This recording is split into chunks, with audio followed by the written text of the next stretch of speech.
Hello again everybody and welcome back to all of you guys in the live chat tuning in. Our channel members as well, of course, Alberto, David Ashley, David A, David Bartley, Wesley, hello to all of you guys. We're at Keflavik International as the ring camera goes off. And we are back in the Airbus A330-900 today. We've got some freeware scenery for Keflavik as well, which I've not tried out for the first time.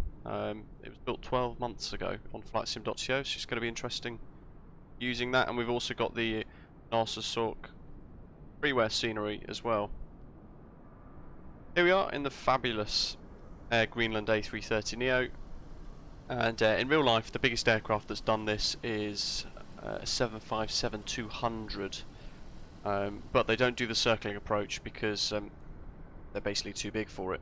As we are today, but we're going to give it a go anyway, weather permitting, and just see what happens.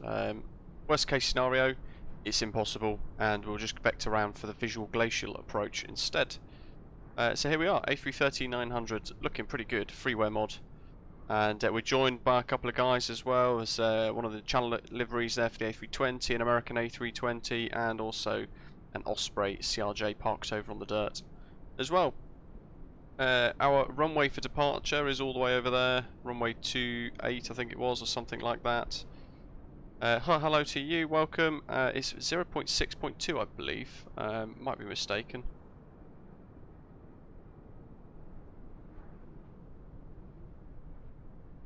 But here we go. Ashley's 30 minutes from 63 north, 30 west, wow, okay.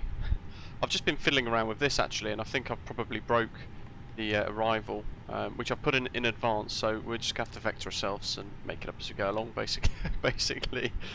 If you're new to the channel and you're tuning in for the very first time, then do click the subscribe button down below.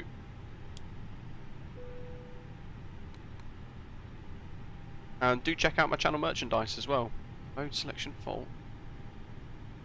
Let's hope that's down to the APU.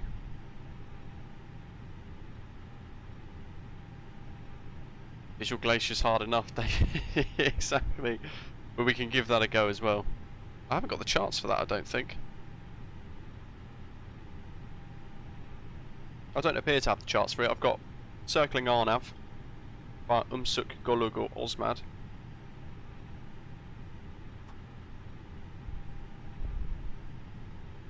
And that's all I can see. Or the NDB DME1. Which is kind of probably what we're going to follow today.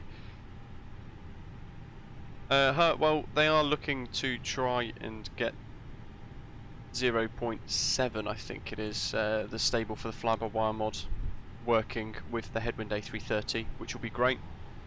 But of course, again, it's still missing that all-important flight manager. I think in the notes, actually, I saw Sim Update 6 coming soon. They've actually fixed it, apparently.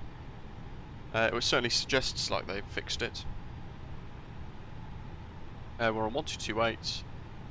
Thankfully no ATC, so we're on Unicom. And Alberto, yeah. So on the outside, it's basically they've added in some little features like the cones and the chocks on the aircraft. Hopefully you guys can see that a little bit here. So when I turn the beacon on, they will all disappear. Like so. Quite a cool little feature. The landing lights, etc. go on as well. It's just one button. Not sure if it's one or two though in the real A330. Right. Now I need to remember to turn the nose wheel lift off on this, because otherwise it tips me back like it did the other day. Cockpit to ground. This is ground. Stand by. Flight time today of about 1 hour 50 I think it was. It's going to go real quick. By the time we're up, we're already then going to be thinking about going down again. Stand 7.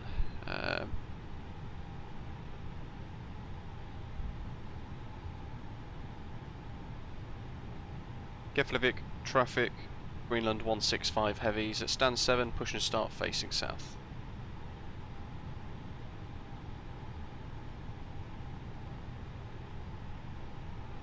Okay, sir. The bypass pin is installed. All doors and hatches closed and all ground equipment is removed.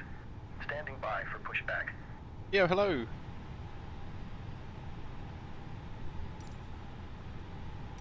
Cockpit to ground. Go ahead. We are cleared for start and push. Parking brake set. Actually, Okay, fantastic. cleared for push start. Please release parking brake. Parking brakes are released. Commencing pushback. You can start the engine. Tomo, hello to you as well. Yeah, we'll Welcome, start in the guys. sequence. Hope you're all well.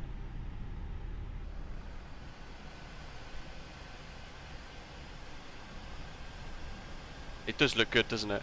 Once we're clear of the building, I'll drop it down a little bit. And we've got the Air Greenland safety video as well to enjoy.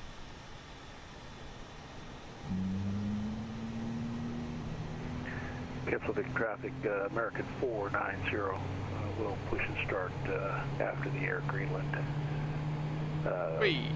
from stand 5, and we'll face south as well.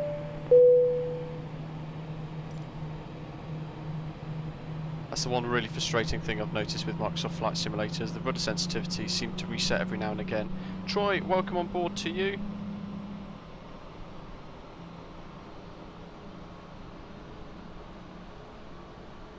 Keflavik traffic, Tango Romeo, sitting back and facing south, building space for the American right. Keflavik. And I'll push forwards as well to make some room. No worries. Dan, good afternoon. Traffic, Sierra Papa Mike Oscar Romeo CJ4, pushing back from stand 74 for runway 26.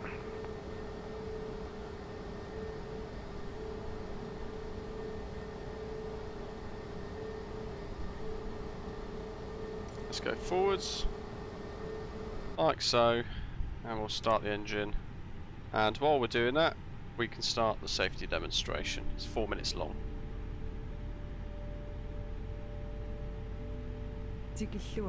Welcome on board. Welcome on board this Airbus A330. For your safety, we'll now demonstrate the safety features. Hopefully you guys can hear that okay. Handheld electronic devices must now be set to flight mode or switched off. Laptops must be placed in your hand luggage during takeoff and landing. During taxi, takeoff and landing, all devices must be unplugged. Your hand luggage must be placed in the overhead compartment or under the seat in front of you. Please make sure that all exits and aisles are kept clear. RJ in Vegas, Fasten, hello to you, adjust, welcome. and open your seatbelt like this. We suggest always to keep your seatbelt fastened and visible during the flight. Also when the seatbelt sign is off. 28, runway 28. Special seatbelts will be provided for Wesley. infants.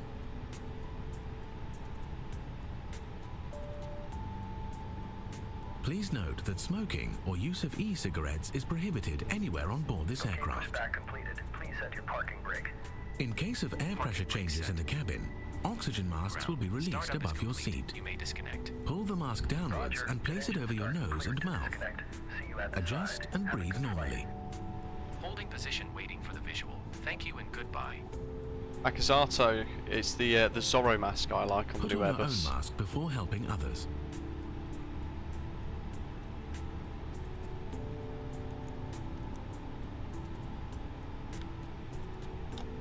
Your life jacket is stowed either under your seat or between the seats. When directed to do so, remove it from the Flaps one. container.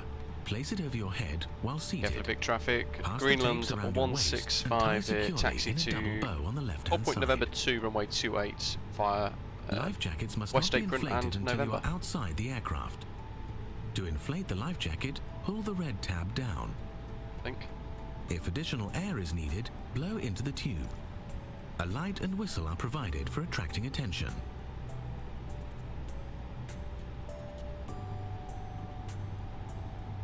In the unlikely event of an emergency 147 for landing, V1 fasten today. your seatbelt tight and assume the brace position, like this. There are 8 November 11 emergency Charlie exits which 3, are number clearly 4. marked.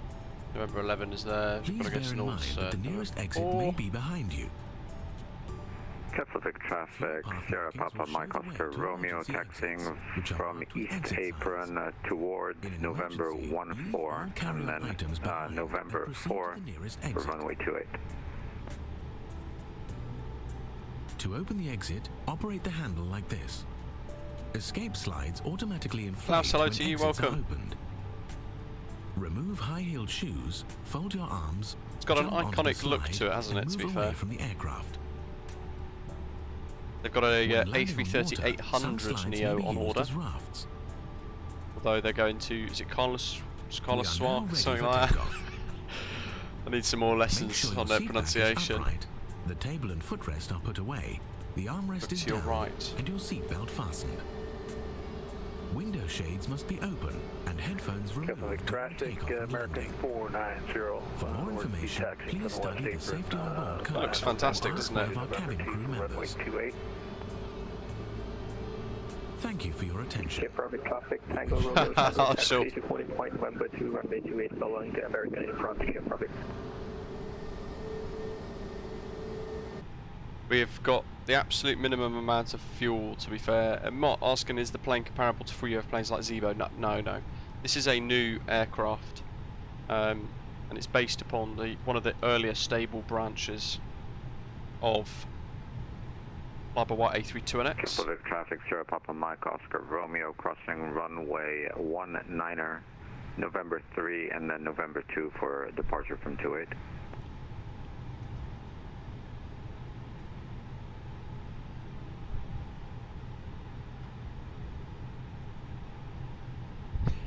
RJ. Wow. Not in the UK, I'd like to think.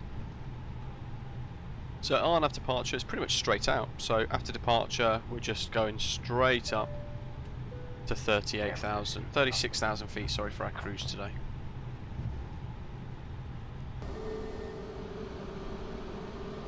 And we'll let these guys catch up to, try and get a little screenshot before we depart of us all.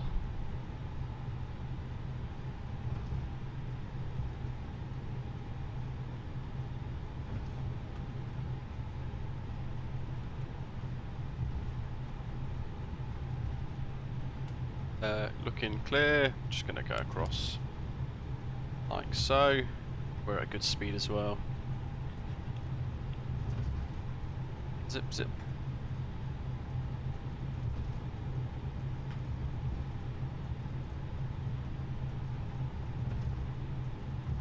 Apparently we've only used 20 kilograms of Keflavik fuel traffic, so Sierra Papa far. Mike Oscar Romeo, lining up runway 28 for immediate departure.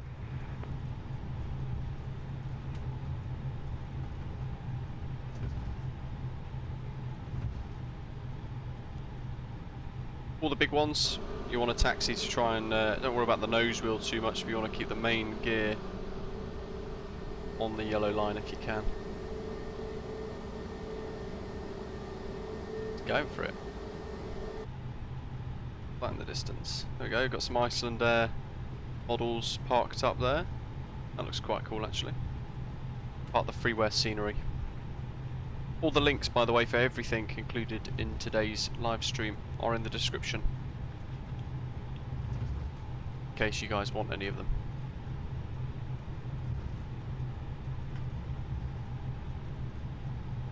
Mott, you want to try the experimental branch of the fly-by-wire mod? Then it's actually quite good. It's really quite good now, and it's got a working flight plan manager and things like that too. So do give it another go. Okay, takeoff memos. No blue and the cabin's ready. Phoenix is going to be incredibly good. I'm really looking forward to that actually, and looking forward to the Milviz ATR as well that's coming to Microsoft Flight Simulator too.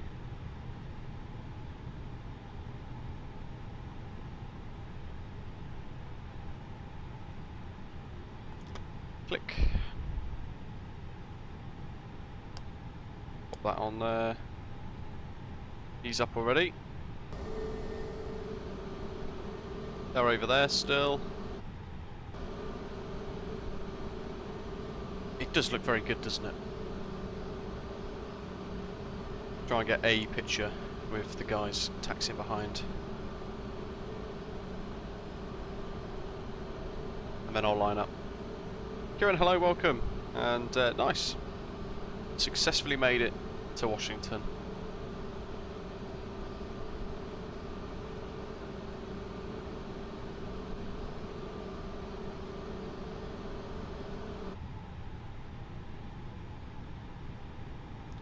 Keflavik traffic, Greenland 165 is lining up runway 28.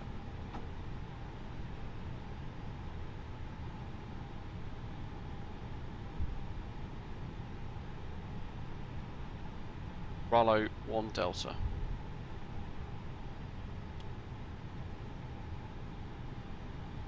Keflavik Blue 900-900. Ah, that's pretty good. Descent Alpha 11. Need probably the whole runway here.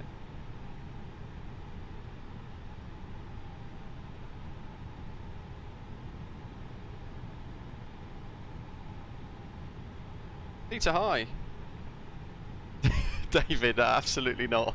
I think we're going to be parking on a glacier or an iceberg, I think. Brakes. Look at that. It does look so good, doesn't it?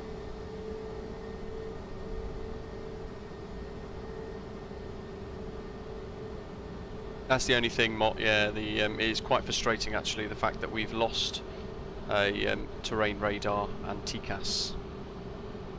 It's quite frustrating. Here we go. RALOV 1 Delta. We're going to need quite a few minutes apart from each other really, I think, when we get closer.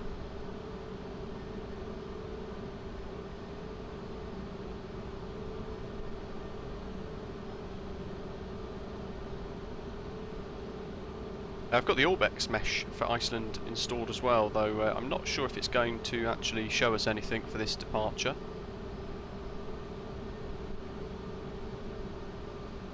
Okay, Gourmet wrecking the screenshot.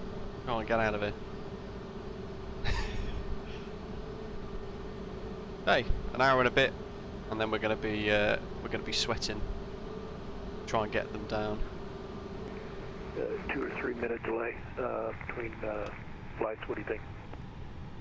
Sounds good. Keflavik traffic, Greenland 165 is departing runway 28. Straight out RALOV 1 Delta, unrestricted to flight level 360. Gonna hold the brakes a second, get the engine spooling up.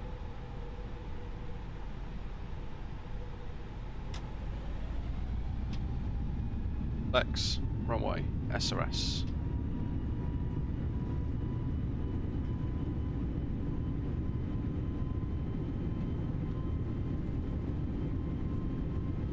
Yeah, the Flabawar is completely for free, which is quite incredible, isn't it? Blue 19 490, lining up, waiting on 28 for the first. Blue 900-900, taxi And to V1. runway 28, flight November 3. Where are we going? There she is. The animations as well, really good. There's Wesley down there. Alberto, I think Fly-by-Wire will still absolutely have its place once it does launch. Autopilot on. Keflavik traffic, Greenland 165 is airborne, passing 2,000 feet. Roll climb.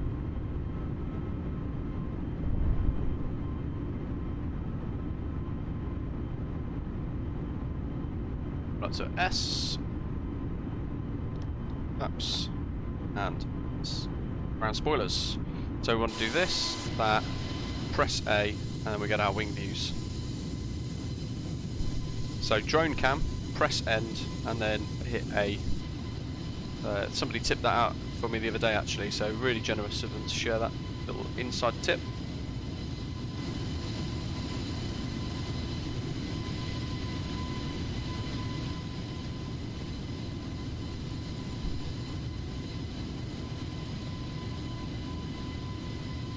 CJ4, yeah, I've never really got on with it to be honest. I find, yeah, it's a bit too small for me. I like the bigger aircraft. There's that wing flex. I like the bigger aircraft. And oops.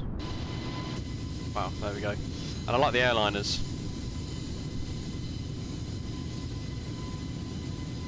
For the CJ4, I think there's a bit too much of a blurred line between. There's a little bit too much of a blur between airliners, like CRJs, regional jets, and then sort of pushing into private jet stuff, and I'm not really a fan of private jet stuff. Let's check out what is arrival. Not really sure, to be honest. I haven't even got charts for it. It's unprescribed, I think. So NDB, and then we're just going to be vectoring ourselves in for a circle approach.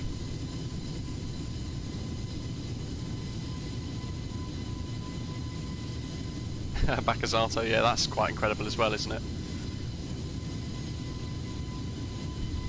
Left control, shift, and a number. Yeah, traffic, Tango Romeo, Tango, lining up at rate, runway 283. How are we doing here? Let's get this zoomed out. And we are literally, it literally is a straight out departure up to RALOV. Ghost, hello to you, welcome, hope you're okay. 10,000. Click.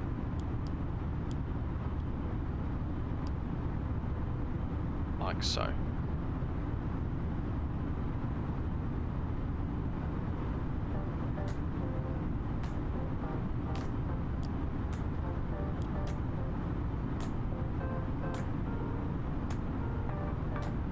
Yeah, Dan.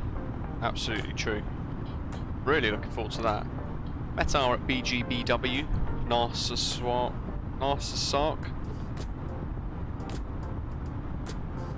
Winds 050 at 1 knot. So, yeah, we could say that's wind calm.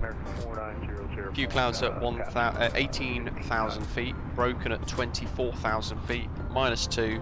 Dew point -5. QNH 1017. So, looks like it's on for the circling approach. It's going to be tough. We're going to give it 2 approach attempts, and if we can't get the circling approach nailed, then we will have to do the glacial visual approach.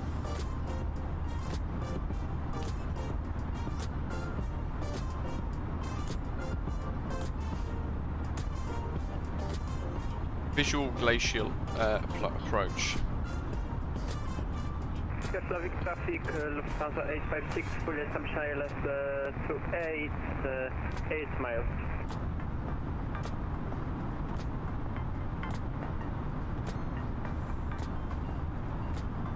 Not sure how you do the visual approach actually. Does anybody know where there might be some charts for the visual glacial? Because I can't find any.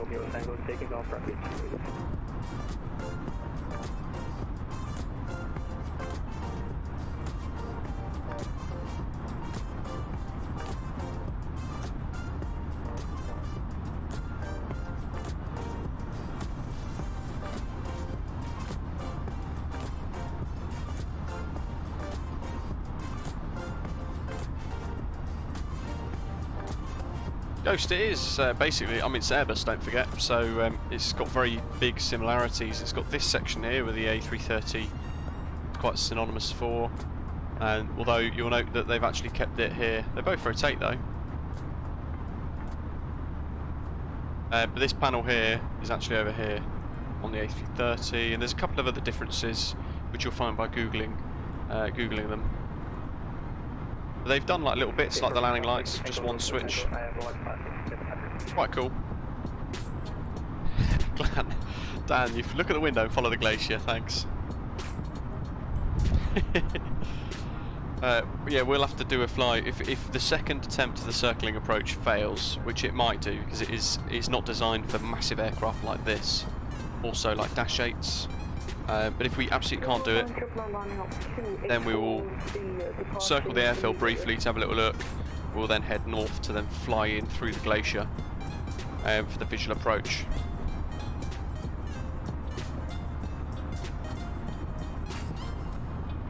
Blue 999 departing Q8.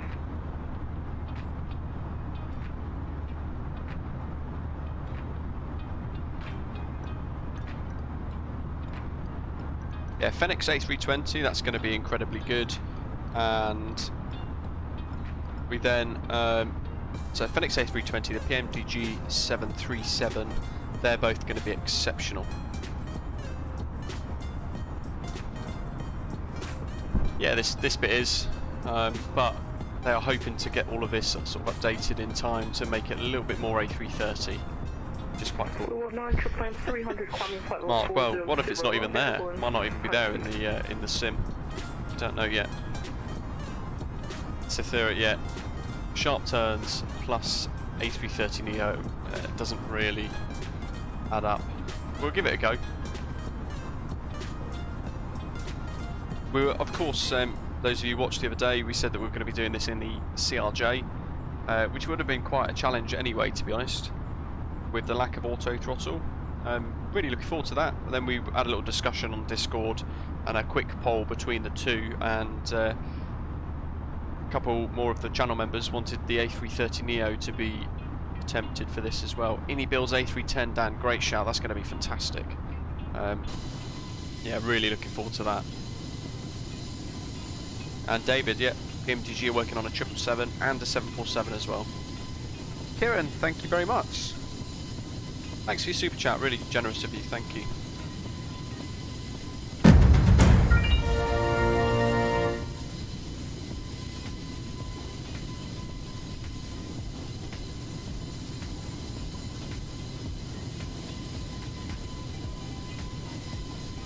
Mark, how do you calculate top of descent? What, mathematically, or is there like a, do you mean, are you asking if there's a website you can use?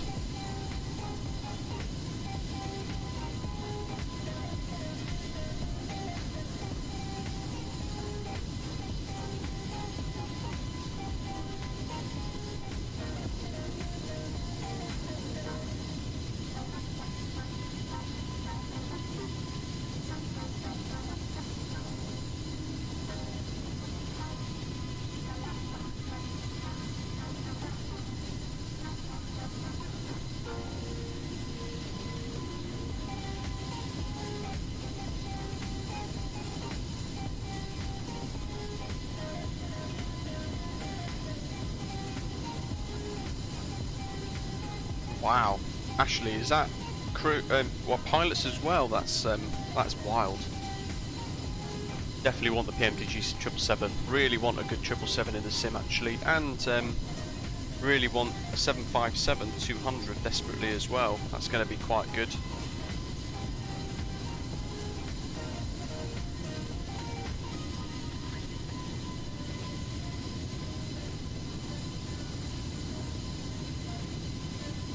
So Mark, really simply, have a little look in the live chat. There's a link that I'm going to put in there for you.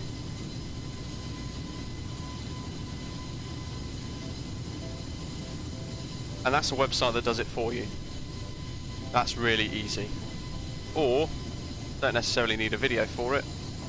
All you need to do is take your altitude, subtract the airport elevation, and then multiply it by 3.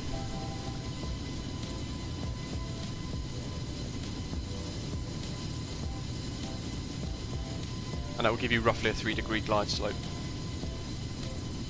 That's it.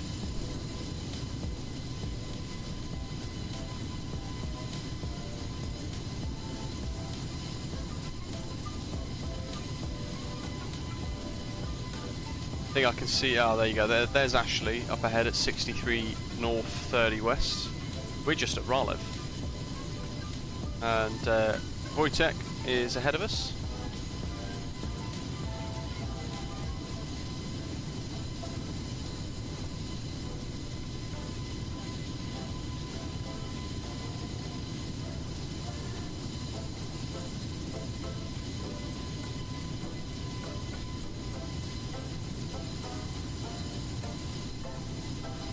Dan, funny that, isn't it? Alitalia is the brand that just will not go away. They've gone bankrupt 3 times in the last 10 years. 15 years actually, I think. They've gone bankrupt 3 times.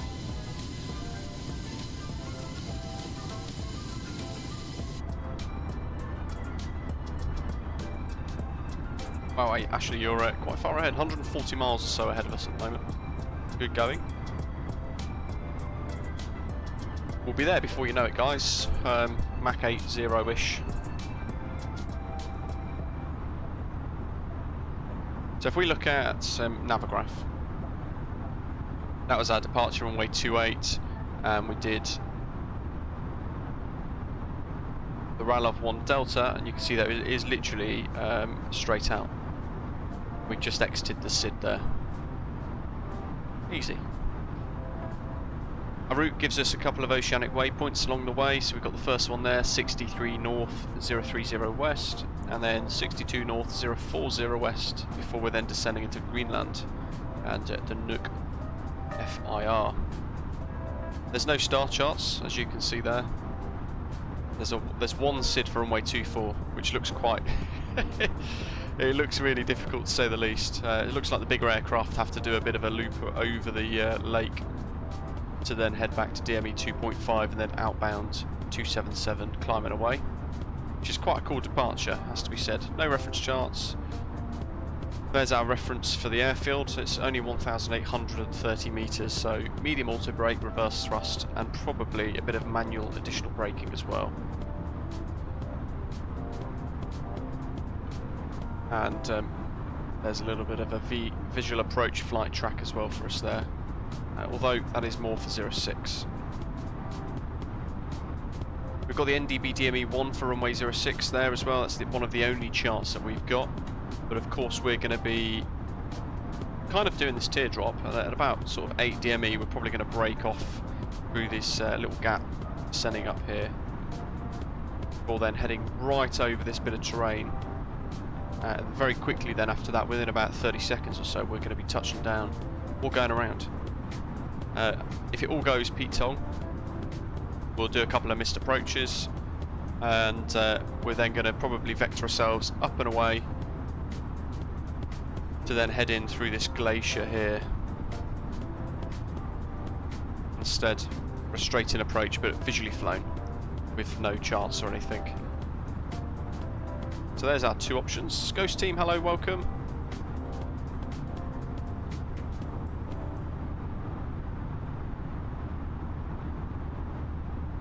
David, good stuff. Fantastic.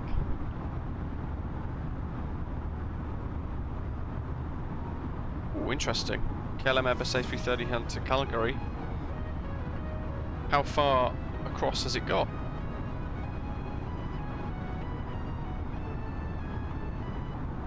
Don't forget to give the live stream a little like, guys, while you're here as well. Let's see, let's drop this down a bit. Speed.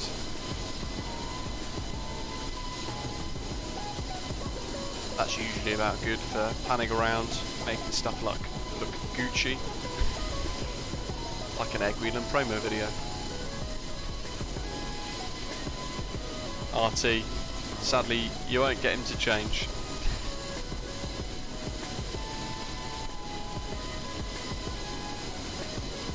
Much kudos for trying though.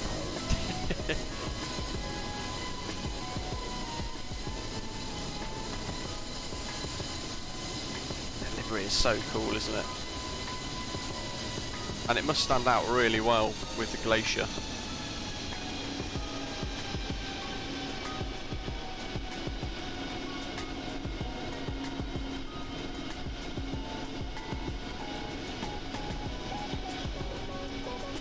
Oh, Ghost Team, good. He's got lots of options then. Interesting. It'll be interesting to see what the issue is.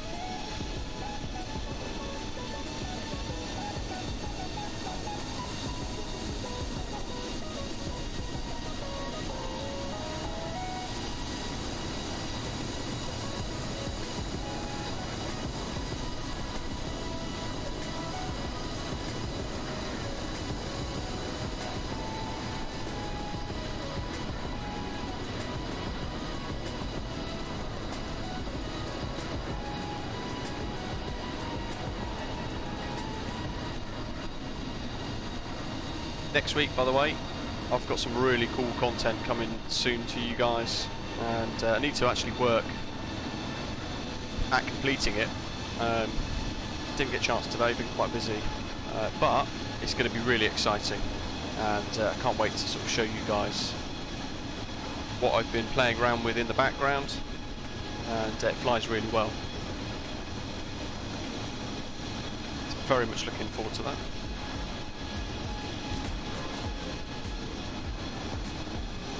Klaus is a good contrast, isn't it? Alberto, that's a great question actually. You'll see it regularly on a lot of aircraft actually. And obviously it stands out like a sore thumb because you usually expect aircraft to be quite aerodynamic. But it's like a radome, as is the one at the front. So you've got radome there, you've got radome there, you've got two little ones here actually as well. Whether it be for radar stuff or weather related things, or even in-flight Wi-Fi. Usually it's satellite related if they're there. Fun little fact. Peter, next week I believe. Cool, fantastic, glad you like it. It's just nice and easy. Punch the data into that top of descent calculator and it does it for you. You don't have to worry about doing mathematics or anything like that. You can just put in all the numbers and it will tell you what you need, which is really good. Alex, I'm just using the A330-900 SimBrief profile. It does overcalculate the fuel required, but when you import the fuel into the aircraft via SimBrief, you'll notice there is a difference, and that's basically the mod working out the difference between the more efficient engines. So pretty good. Ghost Team, yeah, I'll pop the link in the live chat again for you for the top of descent calculator.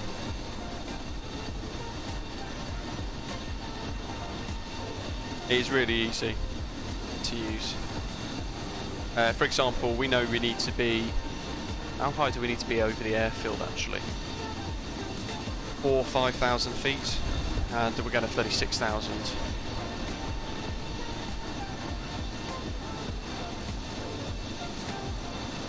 So it's going to it's basically telling us we need 110 nautical miles for our descent later on. Took me 5 seconds to find that. Using the top of descent calculator. It's a great little tool.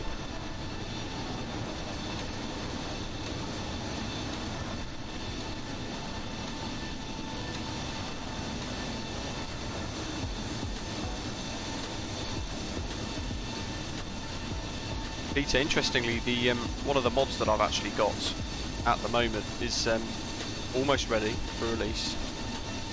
A couple of tweaks to go, and so actually what I'm going to be working on over the next couple of days, around work of course. I'm back at work now from tomorrow, having enjoyed a bit of time off for holiday, and providing Sim Update 6 doesn't obliterate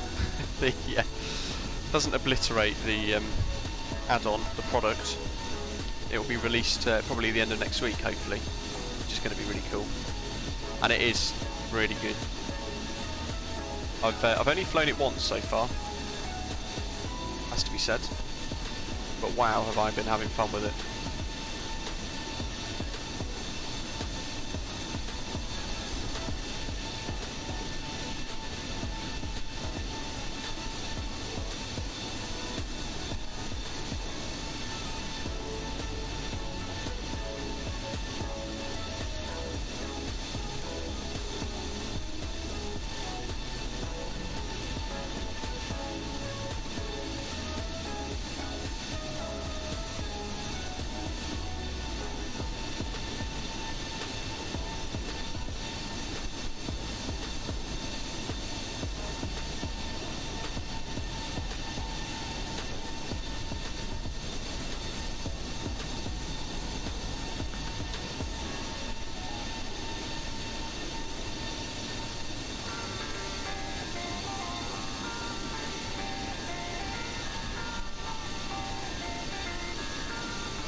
Wesley, what do you mean? What's the theory? Yeah, there's actually quite a few bug fixes in the next Sim Update 6, so really looking forward to it. Mirage is asking, how do you use the descent calculator? You literally will take, so let's take this for example. Oh, hello. That might be Wojtek. So you take our altitude, 36,000. Probably about an hour and a half, Ghost team. And then you look at your charts and you sort of pick a point. So as a pure example, we're just going to say 5,000 feet. So on the website, descent.vassell.app, I'll put the link back in the live chat if you guys want to follow along as I talk it through. You can then go from, you can basically start altitude 36,000 because that's the altitude we're at, and we want to end at 5,000, so our end altitude is 5,000 feet.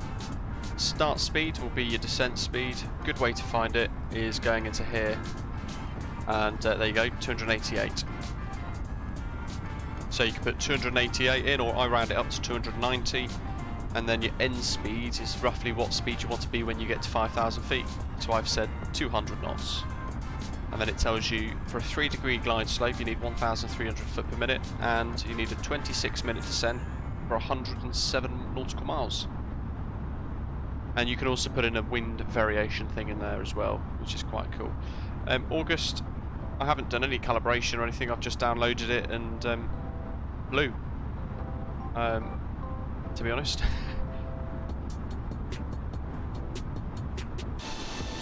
It sounds like it might be... Do you have the TCA pack by any chance? It could be linked to that. I know that's just plagued with issues half the time anyway, with a lot of add-ons.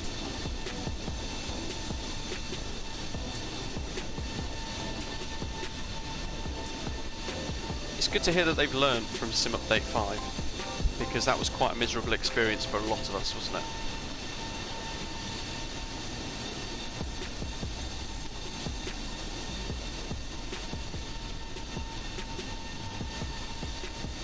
August, I've got a real cheap,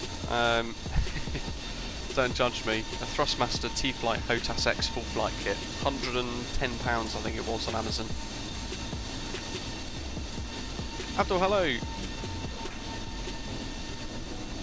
I'm not sure, to be honest. Have a little look in your settings to see if you've got the what's it called, motion blur switched on. I've actually turned motion blur off because it wasn't very good. How good is this for a Freeware model, folks?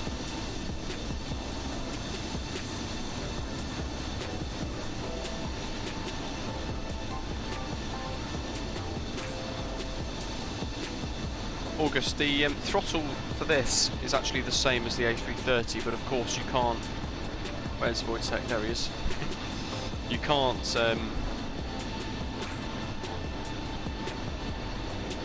you don't have an EFB, that's the word I was looking for. You don't have an EFB for you to be able to do use.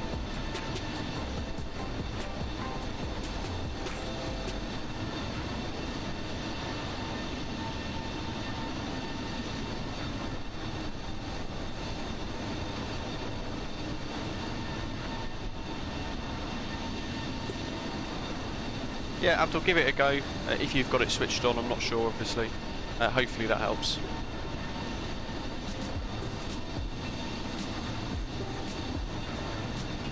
Ghost team, I'm glad you said that, because today my rudder settings, my calibrations of the rudder seems to have reset itself a little bit, as you would have saw at Pushback. It had. I don't know why the sim does it, but it's like it forgets settings every now and again. August, I'm not sure about the TCA throttle, to be honest.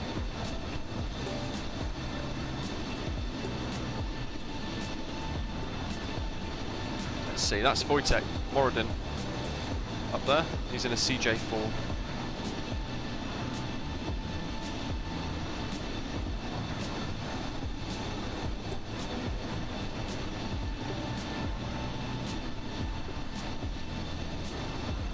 Thing is, he's directly over me, so it makes it difficult to try and get a good screenshot.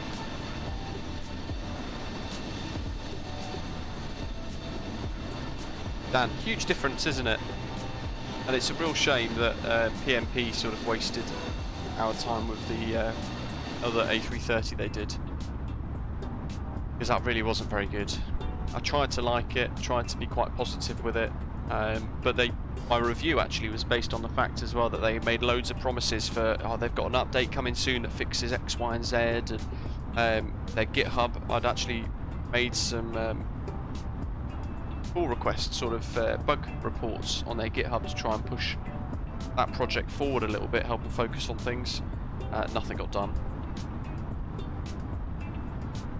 Broken promises usually mean a project that's going to fade away anyway. As Sathir is saying, the PMP had a good chance, but they didn't take it.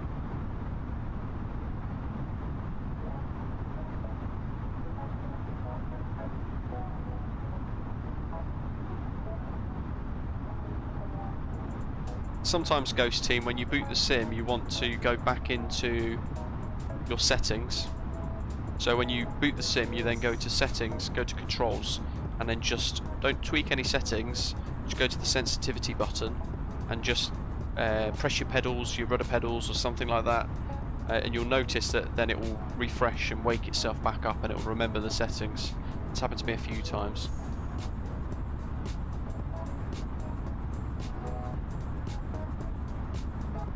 Ah, there you go. So August, you're not the only person having issues with the TCA throttle pack for this A330-900. Hopefully it gets fixed soon. It may well be that when 0.7.0 becomes the base version for the system tech within this Freeware mod, the fly-by-wire 0.7 stable, if they can get that compatible working with this quite nicely, then perfect. You might find that actually it will become supported again. I think we might be catching Wojtek. When we get a bit closer, we might get a bit of TCAS for it. We're starting to see him appear now anyway. It's a theory, yeah, the T-Flight HOTAS is fantastic. Really cheap bit of kit, but yeah, the rudder pedals and everything, it works very well on pretty much any aircraft that I want to fly. Without spending a fortune as well, so even better. Simming is expensive enough half the time. We've got an hour to go apparently. Wesley, ETA of 13:55 Zulu.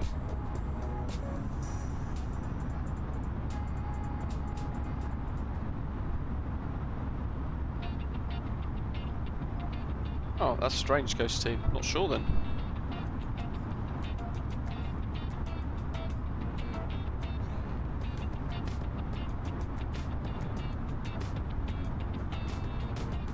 Treble 185.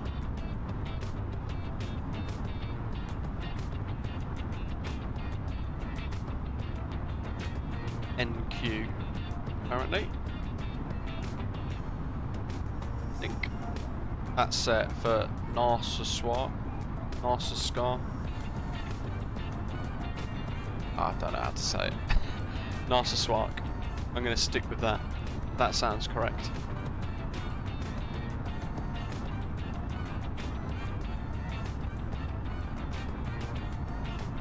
What other things have we got? We've got an NDB that we could possibly tune as well. 359. The more the better. NA.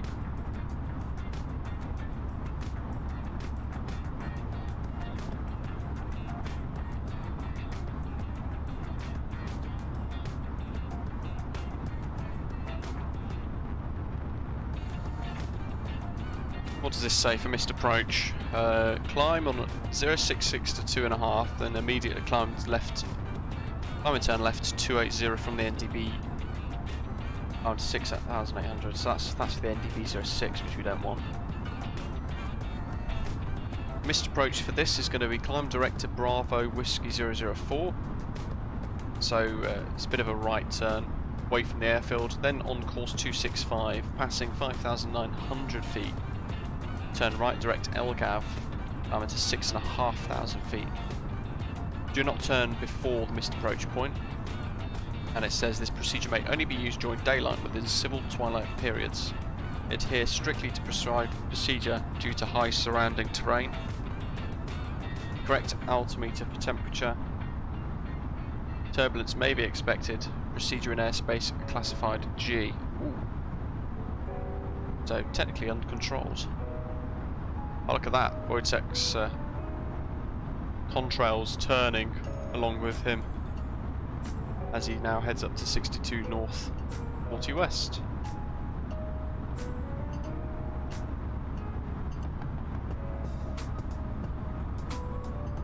Look at that. Chasing the contrails.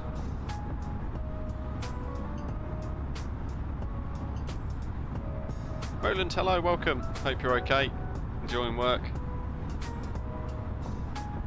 And Kieran, enjoy your next little sector. Yep, going alright to be fair so far. We've done the easy bit though. That's the problem. We've done the nice bit. We've got the really tricky bit to come. Dan, it's just them. We're not sure. I haven't changed anything. It's just the CJ4. But actually, that's I think it's rendered. It's Wojtek rendered in as a CRJ. Shamrock, no, we're doing a circling approach. So initially, we're going to be doing the NDB DME1 for 06. But I've noticed my nav data in here is a little bit mixed up with it all, so we've got a little bit of it tuned in. What is that, actually? Perhaps it did accept the changes, even though I thought that it didn't. Yes, it's all a bit of a mess. That is tuned in case we can't do the circling approach. But effectively, I'm just going to monitor distances from the VOR before I'm committing to turns. And I'm just going to manually fly the NDB DME without it being on the nav display. Not that I want to make things too difficult for myself.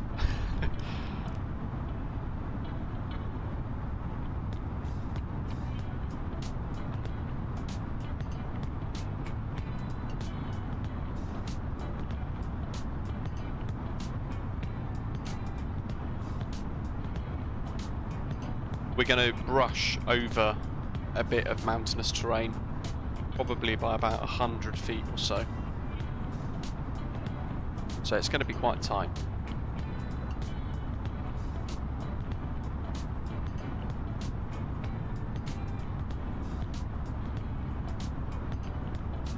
So Shamrock, just so you can visualise it, and for those of you who might be tuning in now, let's see. Navograph. So we're kind of going to fly into Narsarsuaq,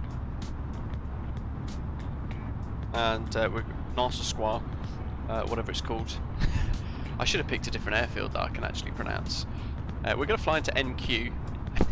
We're going to basically, the nav display kind of shows this little bit here from Golug, a bit of a straight line in the RNAV. And that's there just as a bit of a backup in case we can't get it in with the circling approach. Effectively, we're going to vector ourselves to NQ, overfly, and then I'm just going to do this. This isn't in our nav display, but I'm going to fly it as per the charts anyway. So 8 DME, a couple of miles later, commit to a turn. Over this bit of terrain, 2,729 feet there. And then heading back to the airfield. 8 DME on the way back in, inbound 66. I'm going to then break off and head right up the lake. That's north, so 0360. Probably about 015, 020 for a heading. Up this little bit of a lake here before then flying. We're literally going to be flying over this terrain here, so you can see there's a peak there at 3,018. So we're going to be scraping that basically.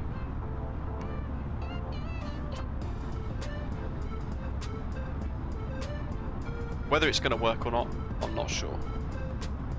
This isn't designed for Category D aircraft. 3,500 is as low as we want to go.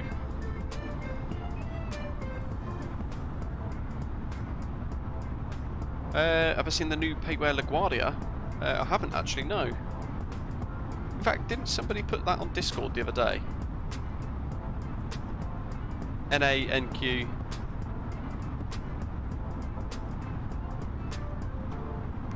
It could be either. I'd imagine it is NA because the NDB, but they've also got that there.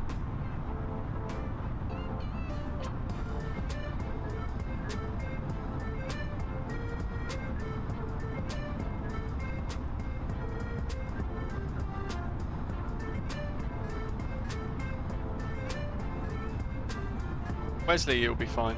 I'll just visually fly it basically and adjust if I need to go wider or not.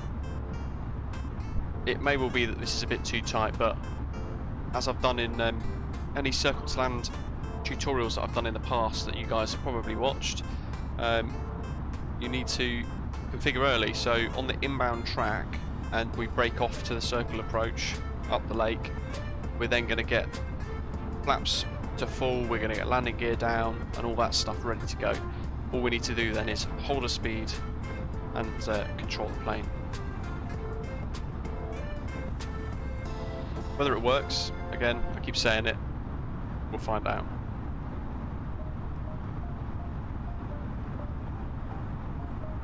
In there I've configured for the RNAV 00 basically. .METAR, BGBW, yeah, wind 050 at 1, so that, yeah, it's pretty much 0.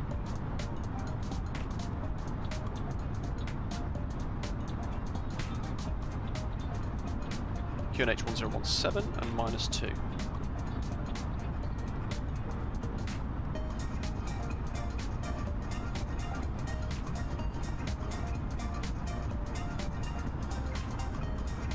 Transition, I'm going to say flight level 100 because it's 9,000 for departures.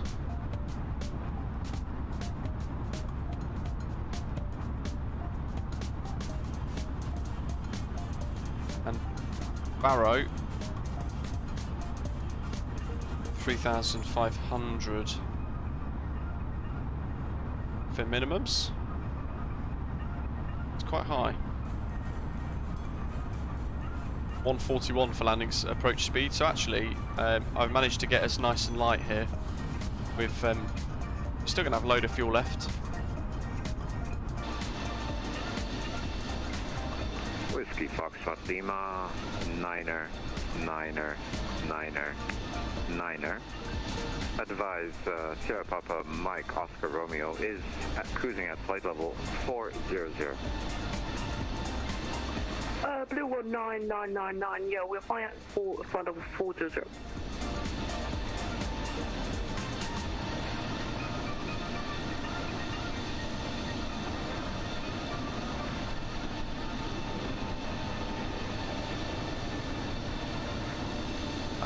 Many contrails. Ollie, hello. Really get a chance. It's great to have you here with us anyway. Hope you're well. It's going okay so far, but as I was saying a little earlier on, we've done the easy bit thankfully. We've got the tricky bit up ahead of us in about an hour or so, half an hour, before we're diving into it. I'm still not confident if it'll work, but it's a challenge that we've been set. And great to hear that you're going to be trying the Heavy Division 787 again.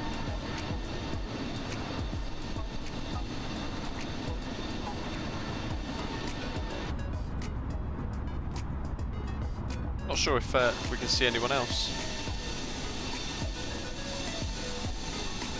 Wesley's never too far behind.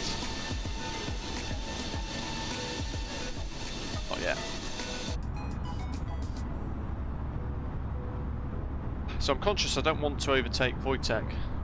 And we need a couple of minutes apart. I'm not sure if Wojtek's actually doing the circling approach, or if he's going in for the RNAV. In any case, today we're not going to be doing any instrument approaches. we're going to visually fly the approach regardless. So we're going to try circle to land. We'll try it once, we'll try it twice, and if I can't get it in, we'll then go back round to fly the Visual Glacier approach instead. So we'll climb back up to 5,000, we'll get ourselves north to then head in.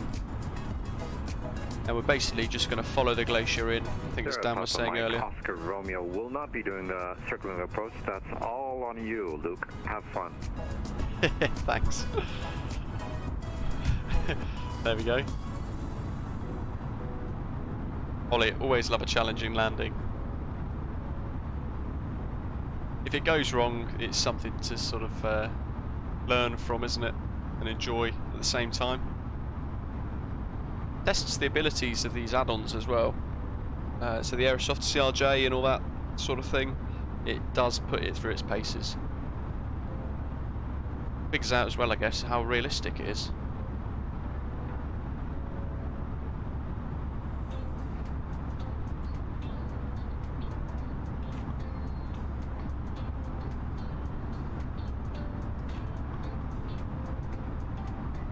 Off to Greenland indeed, Ollie, yeah, for an attempt at landing onto a 1,800 metre runway.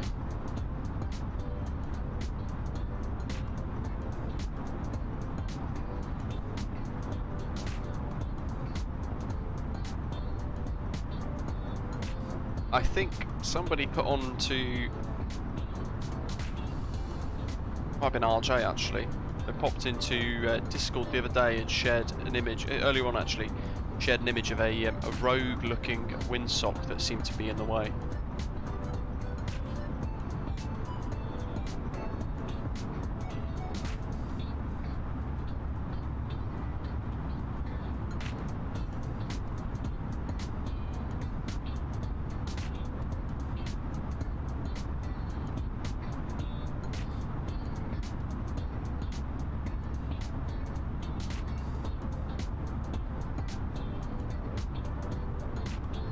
Can actually see him now. Ollie, no, sadly not. It's not possible at the moment. What you can do is just go to drone cam, showcase cam, and just press end and then A. Or Sathira actually had another shortcut for me. Shift Control A, I think. I can't remember now.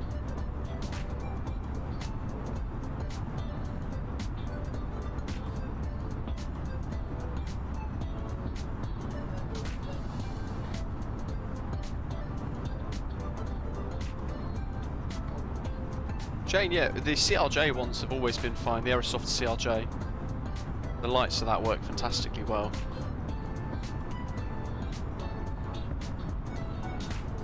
$300 miles to go, I think. 300 and, yeah, about 320 miles to go before we're going to be shaking like a leaf.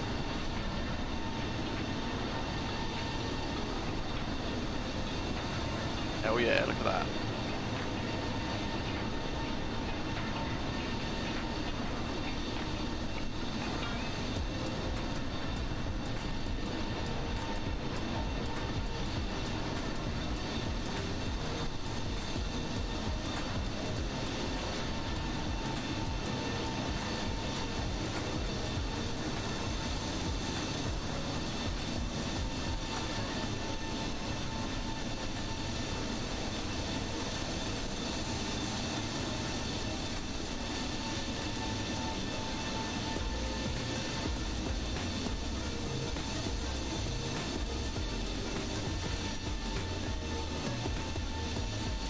Ollie, sure. So, are you flying at the moment with it, or basically it's keyboard inputs?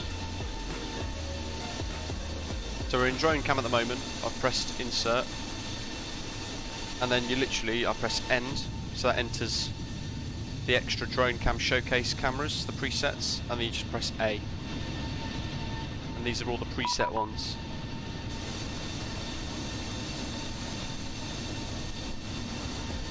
Ah, cool. There's Wesley. You can see him off in the distance there. And if you guys can see that little blip of contrails there.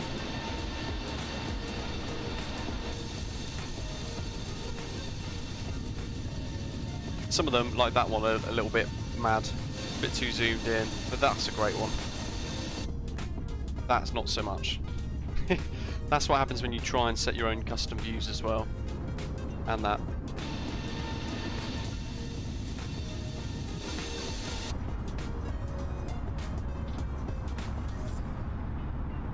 King Ace, it's providing the aircraft that you've got, providing the add-on aircraft have got the contrails configured within the sim, you can see them. So the Aerosoft CRJ is an example, you can see that because Aerosoft have configured it to display the contrails.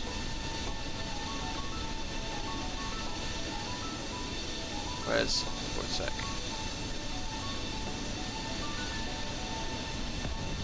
Oh, it's still a bit ahead.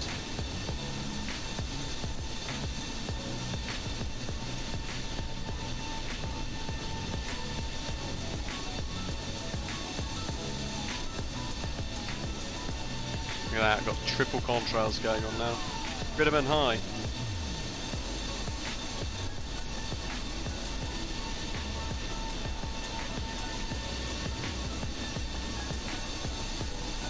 The approach, there's nothing really to brief, sadly.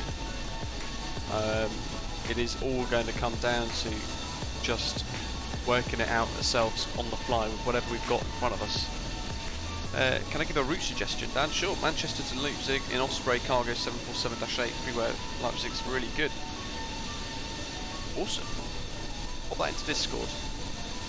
I'll keep that one for maybe next week or the one after that. David, so we're going to go directly over the airfield. We're then going to fly the teardrop sort of NDB as if we're going to come in for 06. Herbert! Welcome on board, new bronze frequent flyer. Thanks for supporting the stream. If you're in our Discord server and you are a bronze, silver or gold frequent flyer, then do make sure you ping myself or a moderator and get your thing verified with your YouTube account. And we'll then be able to get you access into the club lounge. Marshall, we're halfway, so we're about 45 minutes to go. David, I'll show you.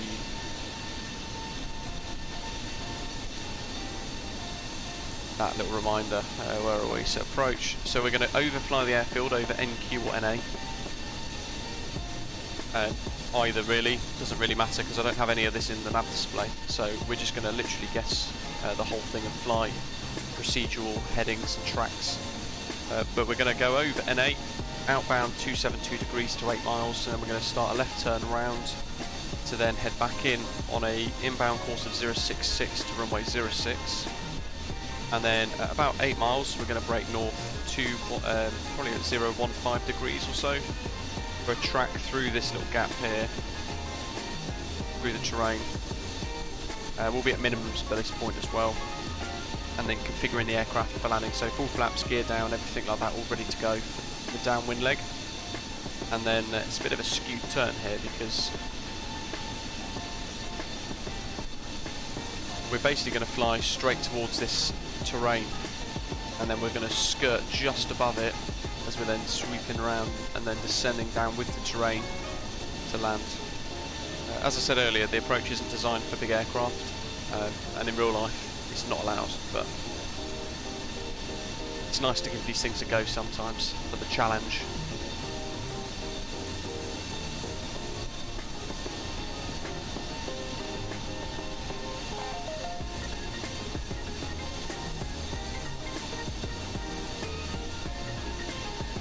Herbert, but considering a long-haul flight on the A330-900 Neo, is the cockpit using the fly-by-wire one? It certainly is, yes. So it is basically the old 0.6. Thanks for your advice, Luke. Ollie, thank you very much. And always a pleasure. And thank you very much for your tip as well. Really nice of you to support the stream with a generous donation. And always happy to answer questions, you guys know that. Herbert was asking, is the cockpit using the fly-by-wire mod? So yeah, it's got a couple of tweaks, differences, like A380, A330 related stuff like this. Doesn't do anything though, as you can see. Doesn't have any FB, and they've also taken one of the landing lights off. It's just on or off now as well for that, which is quite good. Or otherwise, it is based upon Flyby stable 0.6.2, I think it was. We were discussing it the other day. They're trying to update it so that it works with stable 0.7, which would be really good. Dan, really hoping I can stream across the pond actually. Yeah, absolutely. If I can get a good slot. That's the query, I guess, at the moment.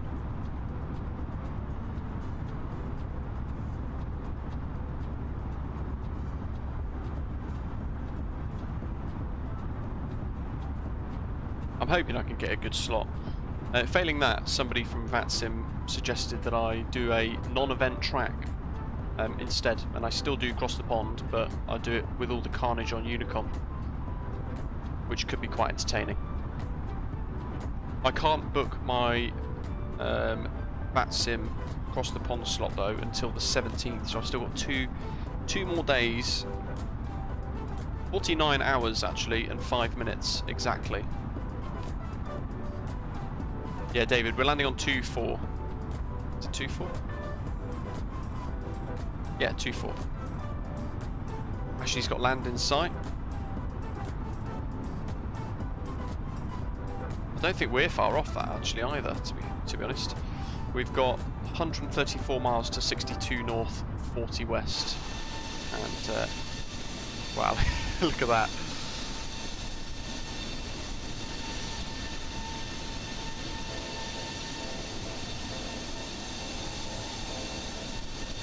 There's your 3 aircraft stack.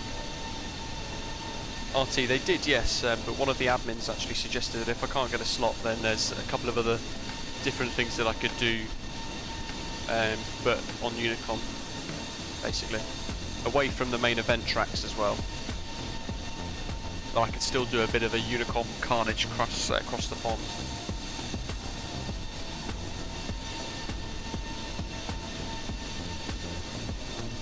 Not that I'm a fan of doing that though, but they sort of told me, yeah, they suggested I could do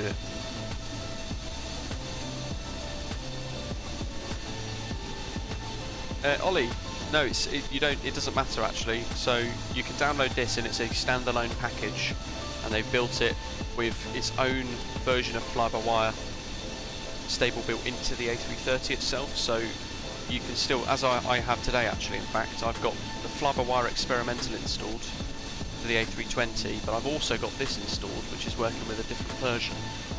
So they've coded it differently, so they both work together, and I've had no problems at all with it, which is really good. Brandon, it's loads different to the PMP one. It works, it looks fantastic, the model is very good, the sounds are quite cool, there's a ton of fantastic liveries for it, and it hasn't got that gopping great. So do you remember the handle there in my little review that I did? And a couple of people joked saying that I made a comment about there being a great big knob in your face. That's not the case here. They've modelled it really wonderfully off in the corner here. It's you can't compare with the PMP A330, because that just doesn't stand up anymore. Well, it doesn't exist anymore actually either. Not supported. Project's dead. 107. Still got a bit of a way to go, thankfully. About 62 north. That'll probably be our top of descent actually, to be fair. Although I don't know, because I've never tried this with this aircraft before, let alone anything else. The CRJ was going to be challenging in itself, I think, to be honest, with this circling approach. So I don't know if this is going to even be possible.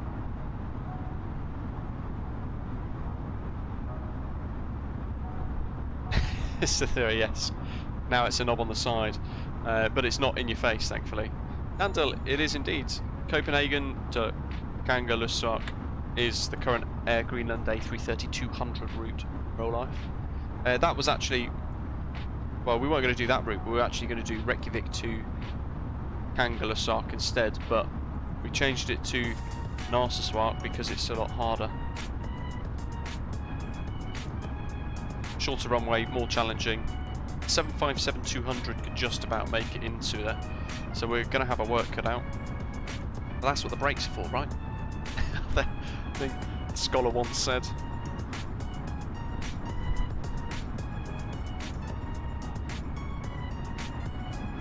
I think I can see land there. In fact, I'm pretty certain that is land. Yes, that is land. I can see land. Was that cloud?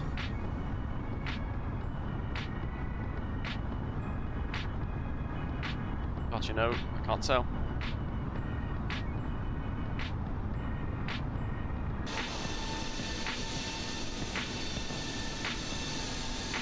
Wesley upsetting Wojtek now as well, no doubt.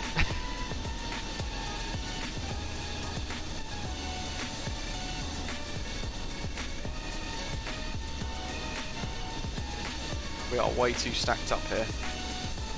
All you have to do, Wesley, is just hold your position in the order.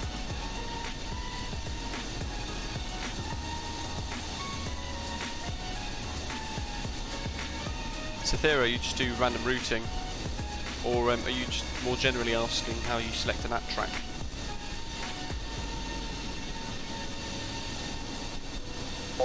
36 minutes to go. Ooh, got a 4-knot tailwind.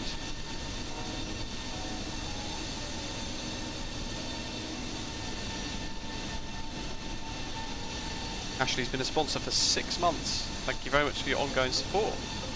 Thanks for being part of the channel. There's your updated meta for Narsarsuaq. Narsarsuaq. I think that sounds like that's correct.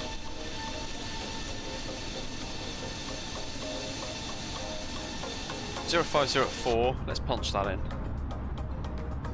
in the live chat there. That's going to make it a bit more hard, a bit more challenging now with a 4-knot tailwind as well. Still minus. Wow, it's -1 now.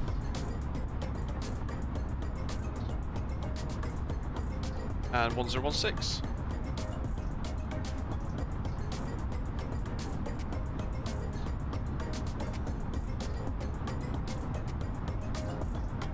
RJ, they did indeed, yes.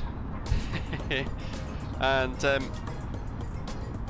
so Cythera, the grey lines that you see on Valanta. Let's see. Let's bring up Valanta actually, so you guys can see those. So you got going east to west, just going westbound. That Alpha Bravo Charlie Delta Echo. You can see those aircraft doing those crossings on there, and I can't see the return actually. The other nats. Let's see. I wonder if there's an option.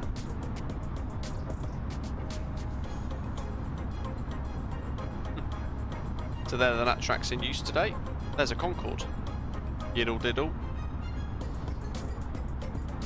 Basically they change all the time. You can go onto Gander Oceanic's website for VATSIM and it will tell you the nat track for the day.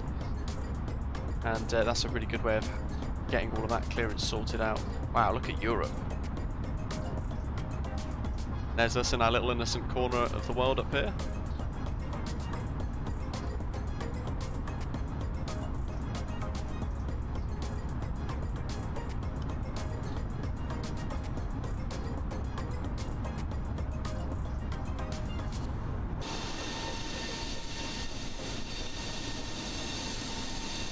There's a sudden offset that Wesley said he was going to do.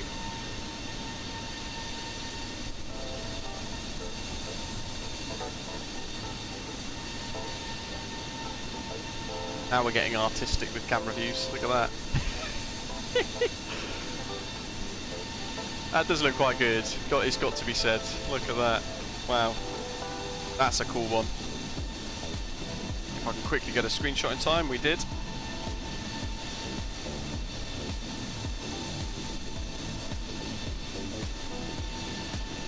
Cythera, do you use SimBrief?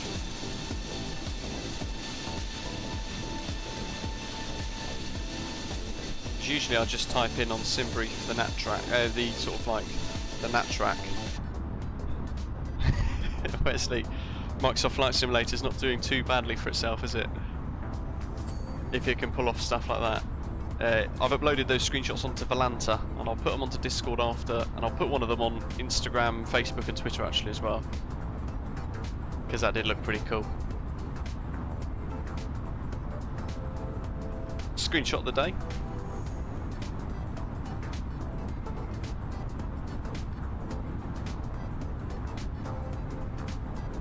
So you type in, for example, I don't know, JFK to Heathrow, and on SimBrief it will tell you Nat Alpha.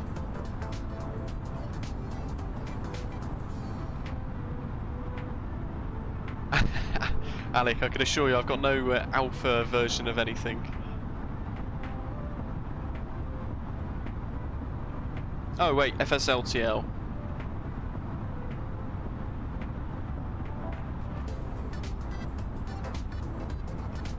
It's yeah, it's coming up really nicely actually. I've been helping them since the beginning of the project actually with sort of the VATSIM stuff, the VATSIM side of it, trying to get the VMRs working and the formats of the ICAO codes and things for it to work properly with VATSIM.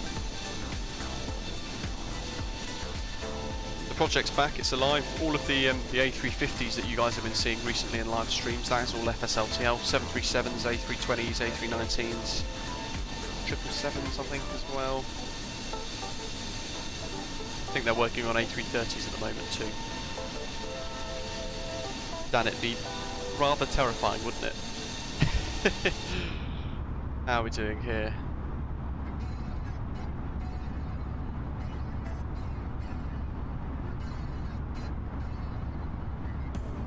Not too far to go.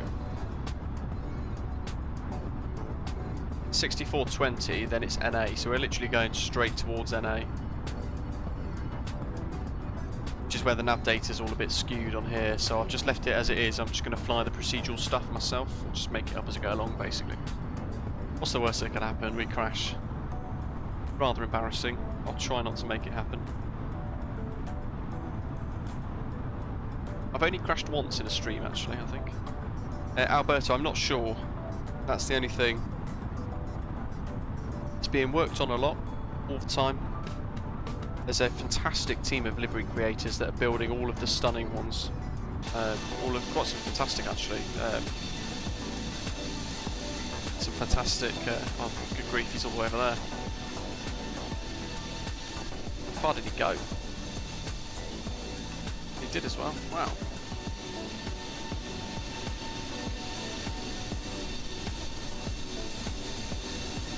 Oh, sure. I did get a nighttime flight. Did one yesterday. Was it yesterday? No, day before. We'll do some more though. Now we're going into winter. Ashley, no.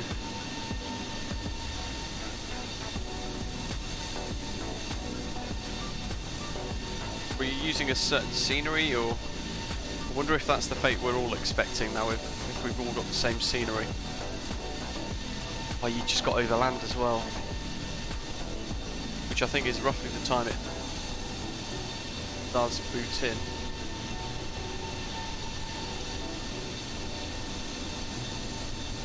Ashley, have you got Volanta Premium? If so, it'll be a great time now to work out whether or not the state saving thing works.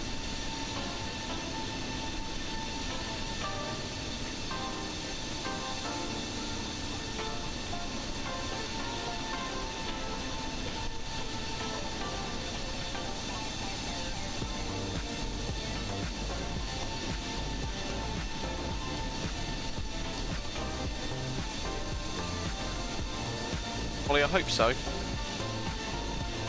Not sure how easy it is to do, to be honest. Looks like Wesley's homing back in like a missile.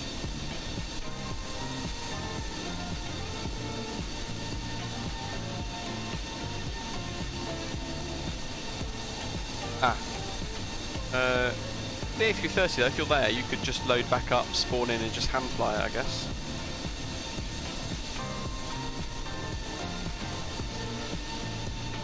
Get a direct to NA and then configure for the approach in or something, perhaps.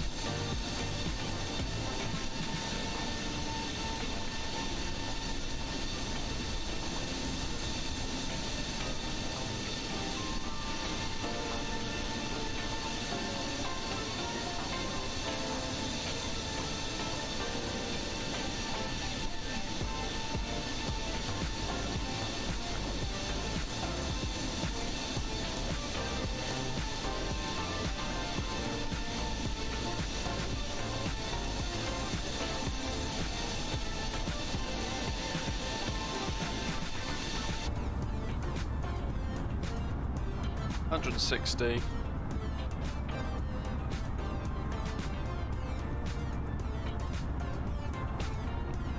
There's Wesley.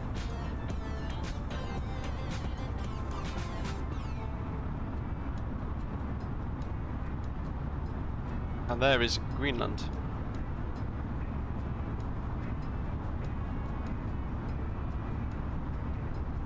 With its unique landscape. I'd love to go there as a little trip one day.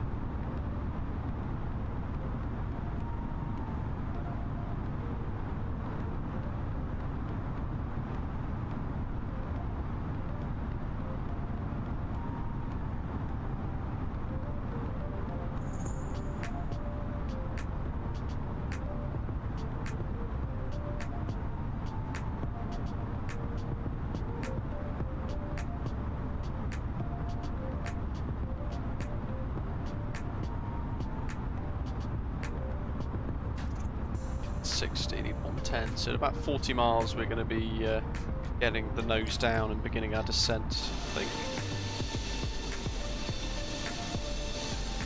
There's Wojtek. Back decimal 905, wow. Didn't know it could go that fast. That's incredible. Not sure, to be honest, Ollie. Try and keep warm, I guess. That'd be probably one of the things you could do. -1's not too bad, actually, at the moment.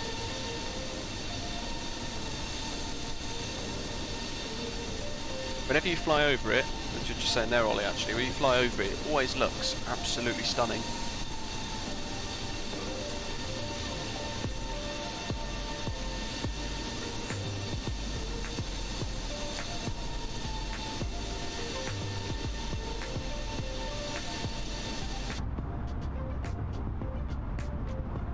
.160 to NQ by the looks of it. What did I just flick?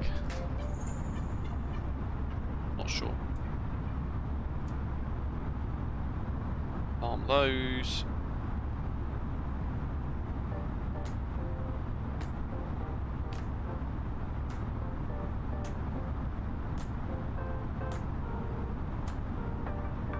.141. Interesting. Alex, hello, welcome. Hope you're okay.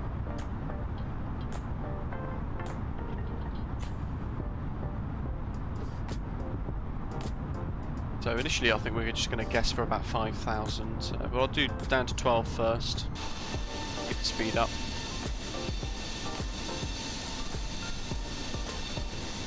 Wojtek might be able to get in ahead of us because we've got to fly away from the airfield first. He's doing the RNAV just behind us.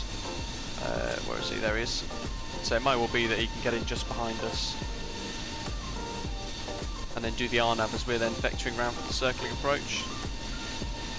There's a question actually I've not really considered. How do you taxi at Narsarsuaq? Is it a backtrack? It is a backtrack all the way back to Alpha. Good grief. How am I going to turn this on the runway?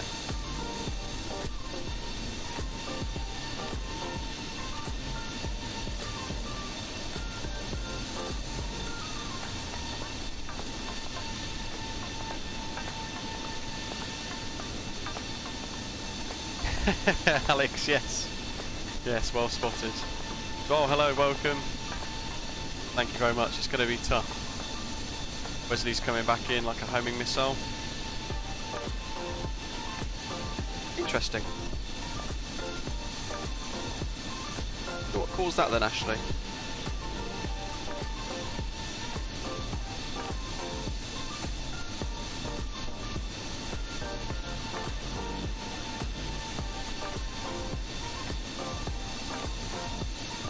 It's a one-way ticket.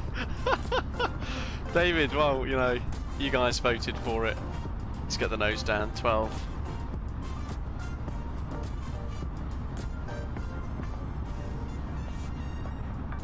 Two and a half, 5, 3 degrees.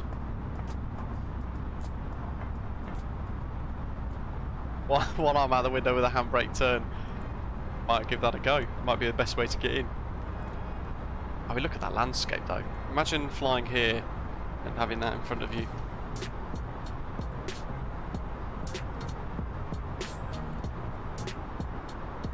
descent calculator. It's going to take us down way too quick. Oops.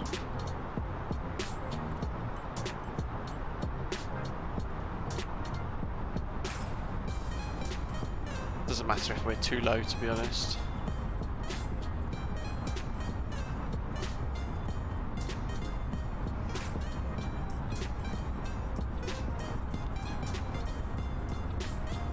Actually, probably a bit early on the descent. We'll go down to 34,000. Looking at that. Let's see, 120, 107 I think, wasn't it?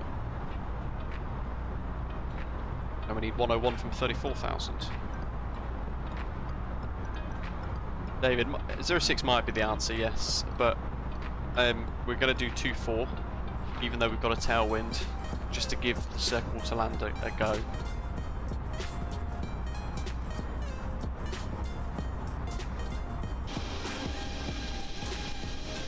I might have missed it, Wesley, yes. Appears I have.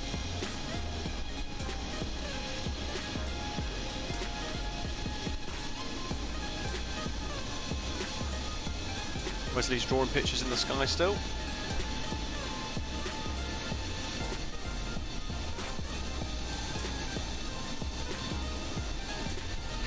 Yeah, sorry to disappoint. It's not red either, even though the aeroplane's red.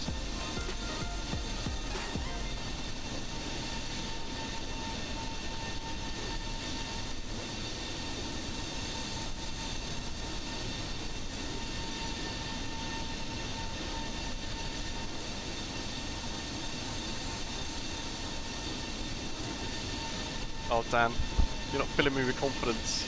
The terrain can catch you out amongst the snow, so don't be too low. Little poem, or a little rhyme. I nearly ended up in a mountain when doing this on the Fly UK tour. Brilliant. It's going to be interesting then, isn't it? I'm looking forward to it. We've got to try these things to see if we can do it or not.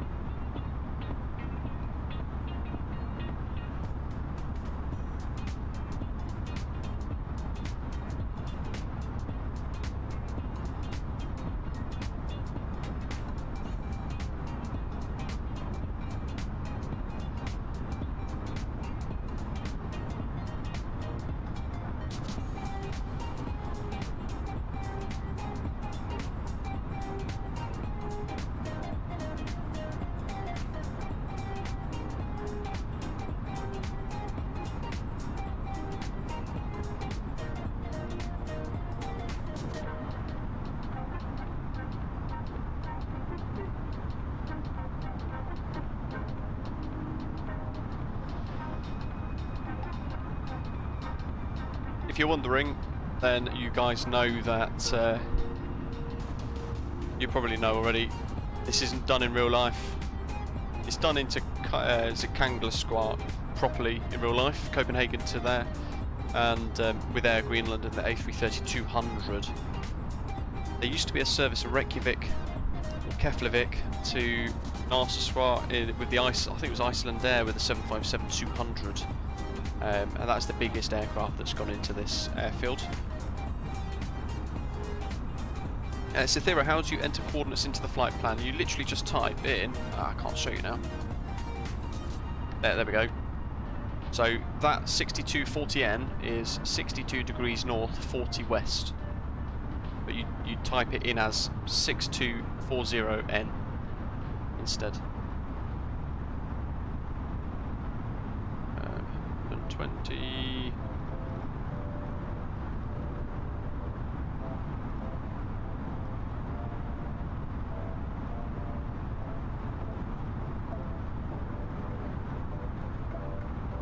Let's do that. There we go. Oh, the red arrows.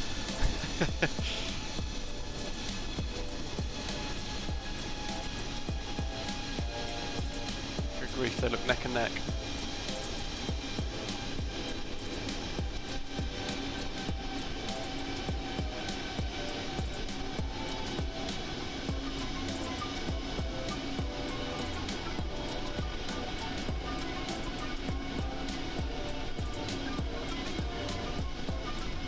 David, I've never tried it in the G1000 actually.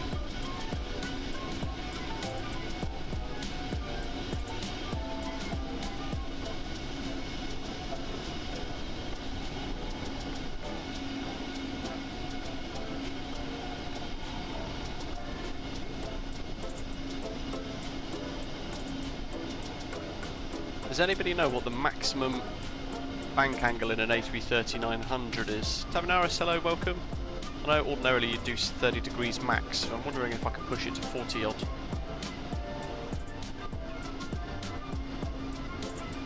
Look at that, wow.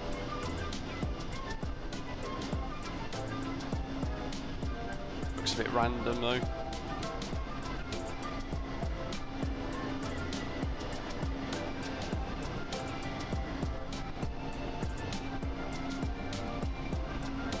Challenging terrain down there for sure.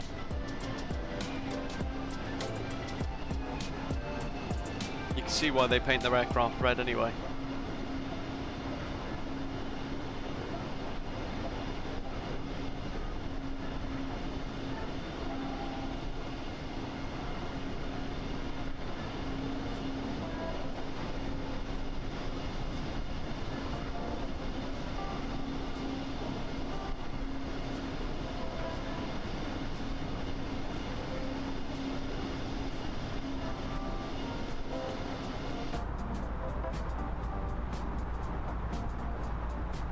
Very dramatic landscape.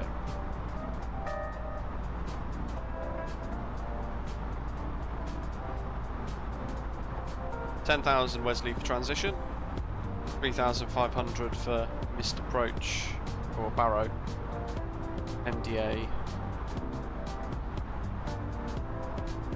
and I think this is roughly where Ashley had a crash to desktop. So, fingers crossed. Rish, hello, welcome.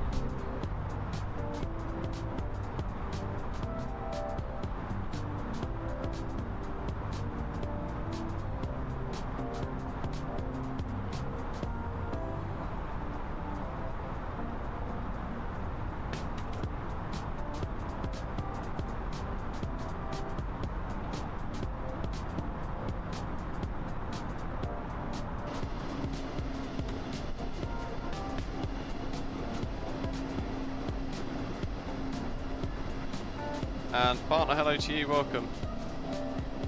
Rish, ETA at top of your screen. We're into descent now anyway. It should be updating as we go. In a short period of time we should lose the contrails behind us as well. Oh actually yeah, go for it, sounds good. Moradin, partner, is right behind us. See if we can still see him. And welcome on board, thanks for subscribing, partner.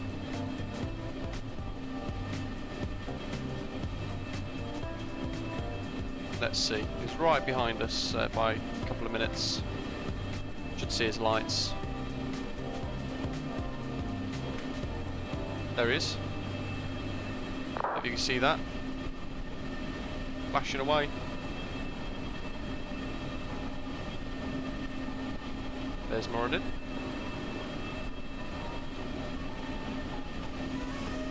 I think we had about 16,000 kilograms of fuel on board.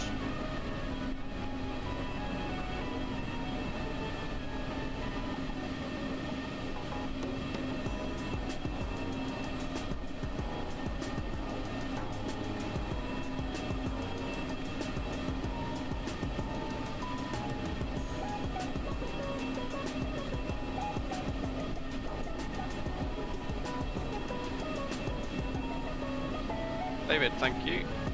It's going to be interesting. Let's try and get that zoom sorted out for the Pan-Pan.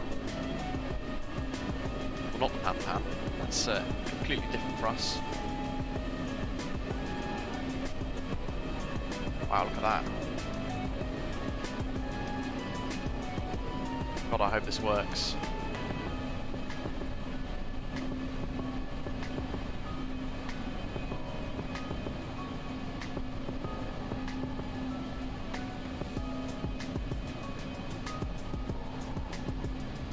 Little bit of wing flex going on there.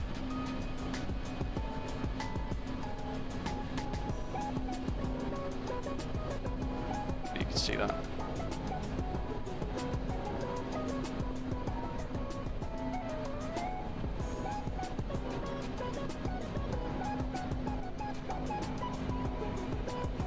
It's just so vast, isn't it?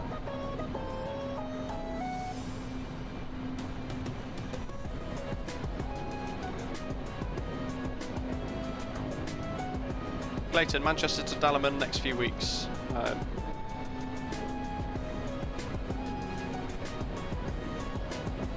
That looks so good. This is live weather as well. Bit glitchy down there on the glaciers. We'll see what happens as we get a bit closer. Looks better in the flight deck. How we're doing here, 80 miles, 23.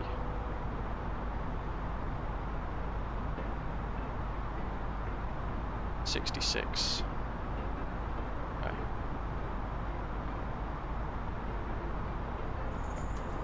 That's looking good for now.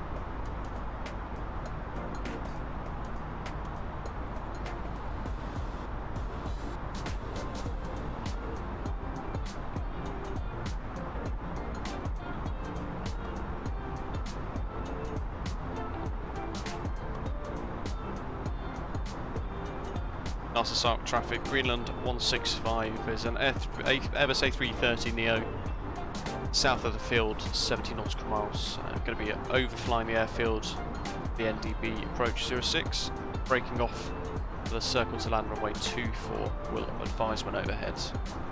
Narsarsuaq traffic.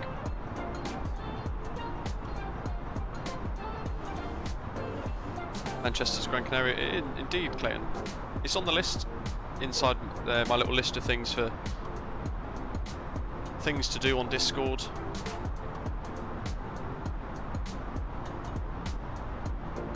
Train LOD issues since Sim Update 5 didn't make it the most stunning approach. Ah, that's not good. I'm hoping it looks good.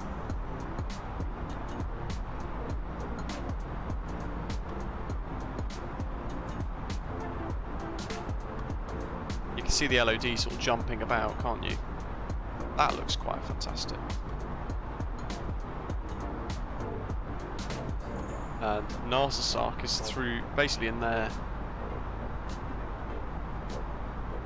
Marshall, probably not for the next stream though.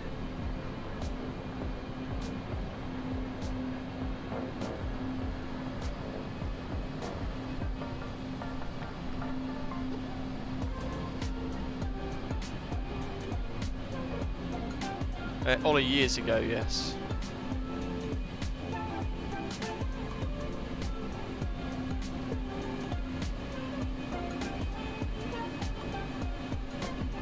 Wings getting their flex on.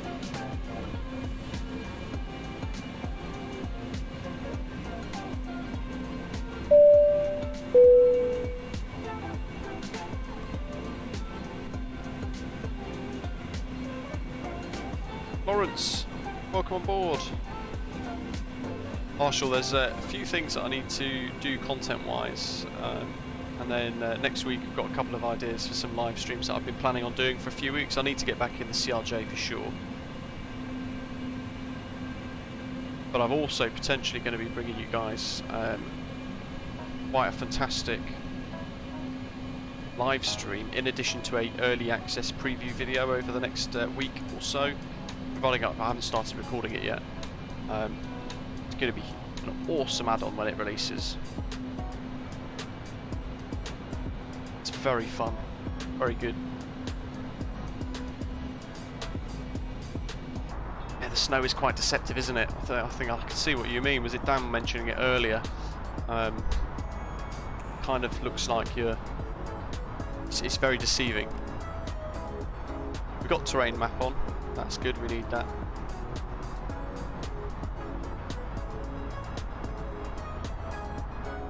Now, I'm not even sure if the VORs and things will pick up for this. Nice and light, we've got 6,800 kilos of fuel left, a gross weight of 179 tons, so in that sense we are quite heavy. 1016 wasn't it for QNH.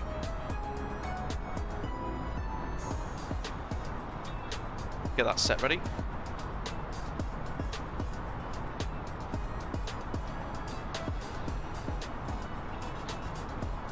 Oh yes.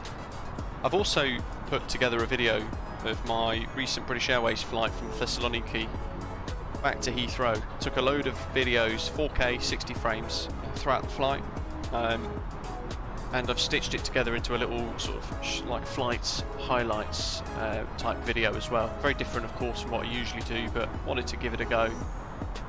and that is going live over the next few days as well. 10 miles in direct Osmat for spacing, then LGAG, then circle to land.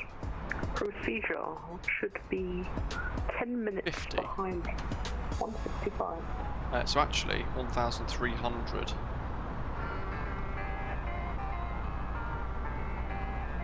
Do 12,000 now.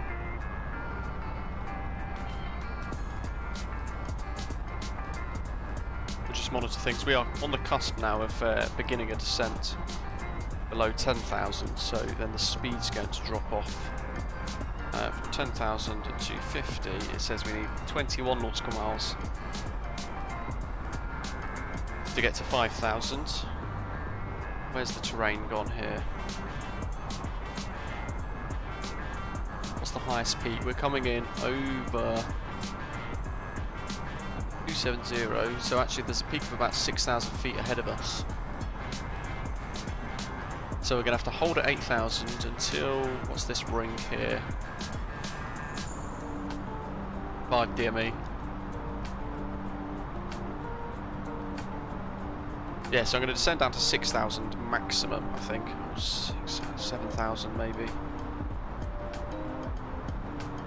Damn, that'd be quite cool, wouldn't it? It's another thing to add to the list.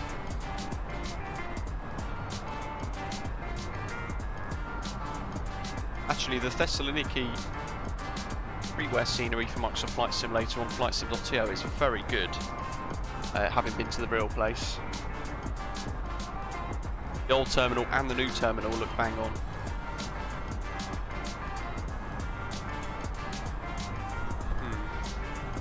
So we're going off here to do this NDP procedure here. We're just going to make it up as we go along. Interestingly, we've not got VOR tracking yet.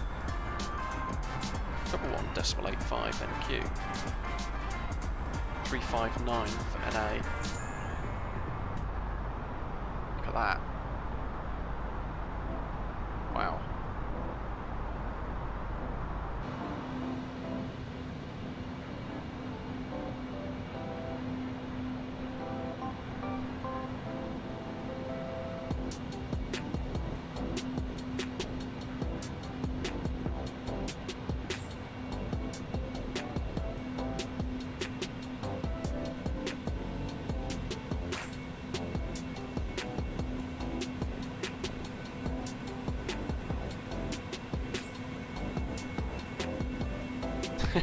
Wow, yeah. Whether they had a purpose, eh? This is quite cool.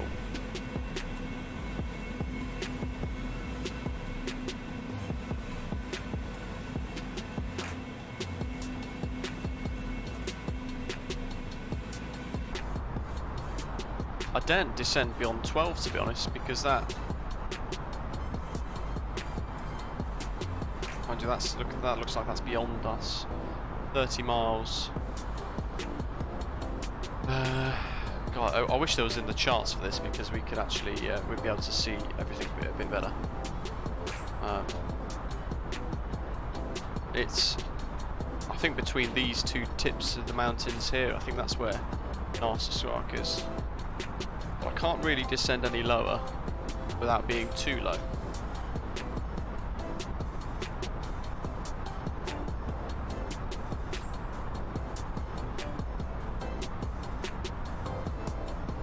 $30 miles to the airfield. This is going to be tight, you know. What's the airfield elevation actually? 112.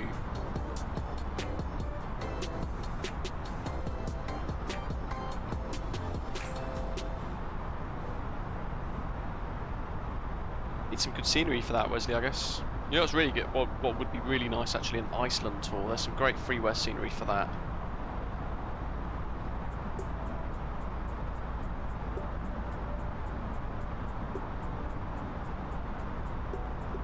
Perth. 141, let's make a big note of that. Big 999 Osmad, 9,800 feet, descending 6,000 before LGAG.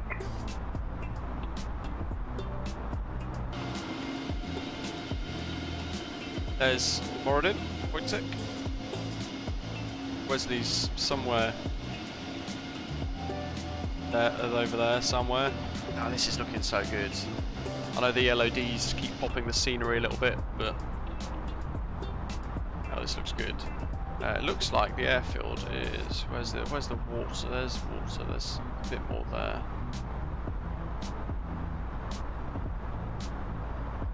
There's a big peak of about 6,000.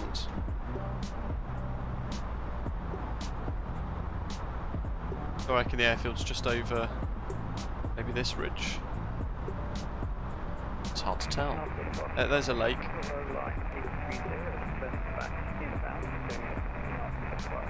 Right, let's go down to 10. And we're picking up the NDB and the VORs now. Good stuff. 20 miles to the field. Let's go down to 9 actually. We'll slow the aircraft down. 8. We'll call it 8. We'll see what happens. When the terrain radar kicks off and goes yellow, we need to level off. And actually, I might need to turn off ground proximity warning stuff as well. So I might turn off terrain warning, because that's going to go utterly crazy shortly.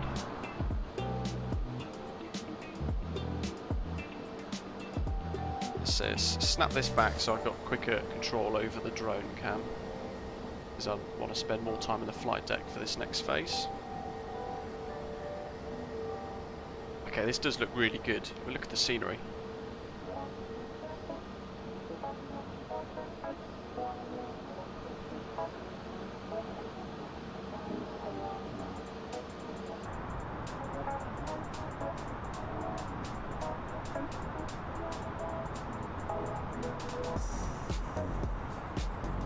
$10,000.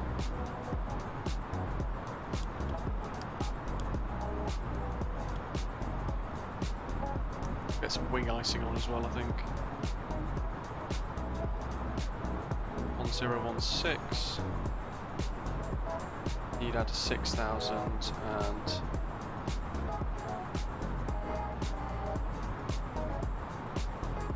activate approach phase.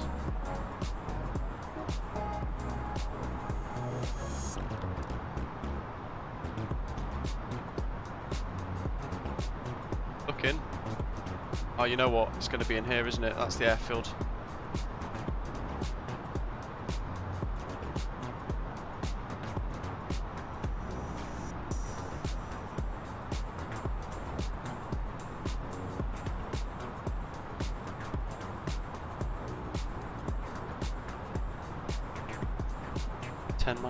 So yeah, that's the first lake.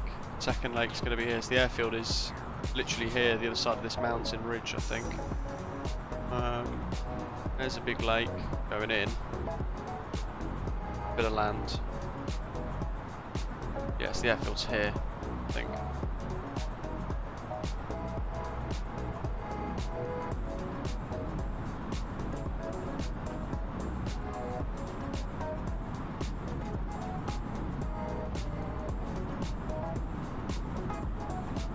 That's alright, Wesley, we've still got a bit of time.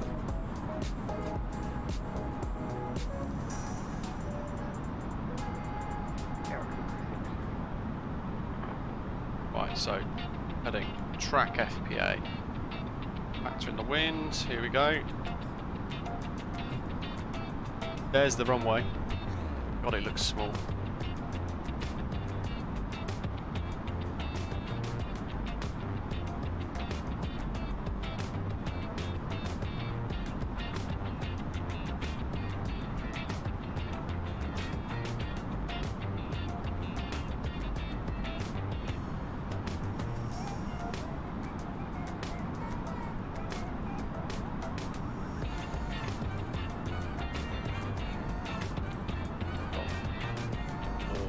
Down to 5,000 for now. Actually, we'll do.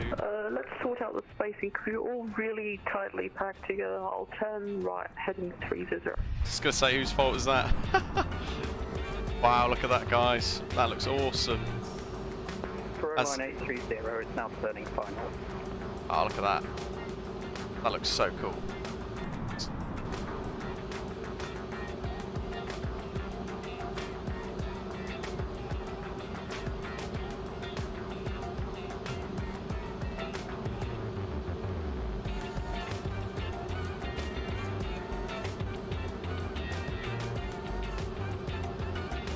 just going to stay on this heading.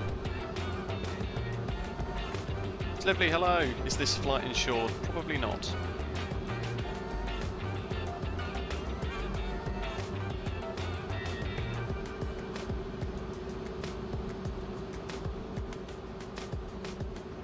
Where's the airfield? There it is. It's your first glimpse of the runway that we're going to try and squeeze her on.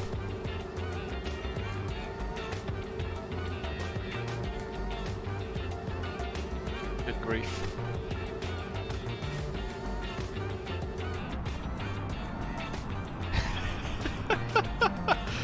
Right, auto brake medium. We're going to drop to flaps 1. I'm leaving the auto brake out for now because I'm keeping this quite steep for a reason. Or the speed brake, I should say. That's all good. That's good. That's good. Hey.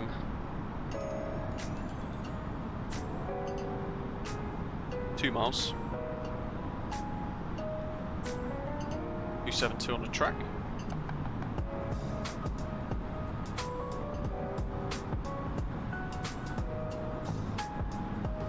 Lots of snow, no asphalt, Alex. It's a good way of summarising it. It looks stunning though, isn't it? What a fantastic place to fly. That.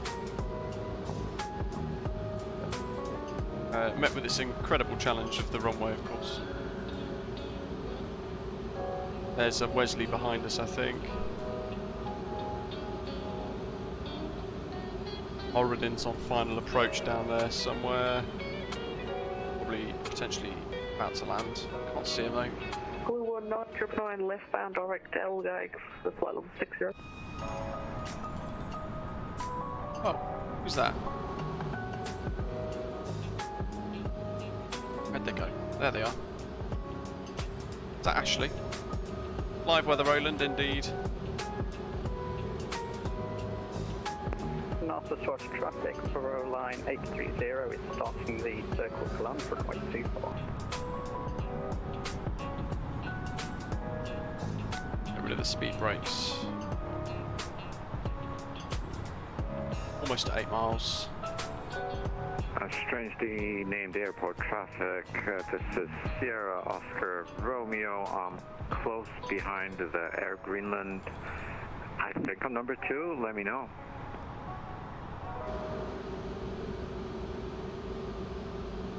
Oh, I think so.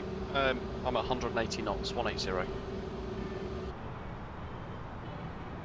That helps. Sierra Oscar Romeo is a 168, 9 knots, trying to get some spacing. I'm a small aircraft, so I should be fine. Roger, Greenland 165 is at 8 DME outbound and commencing a left turn onto the inbound track for the circle to land.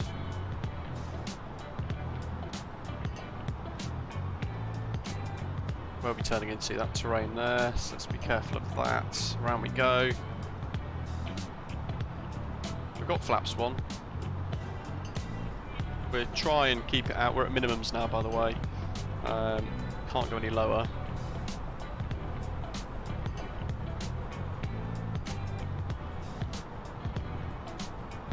Let's see, there's a little blob in the terrain. Here somewhere, that's the little blob.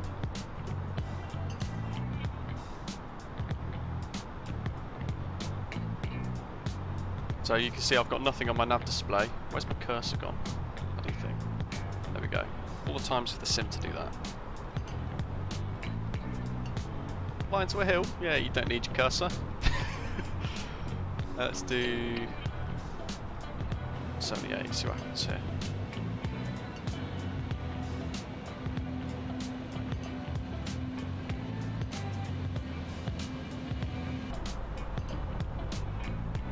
Keep it turning. There's the blob on the hill. That's 2,000 feet. We want to just be to the left of that. The one that's right ahead of us, we're going to be passing just over that by 1,000 feet.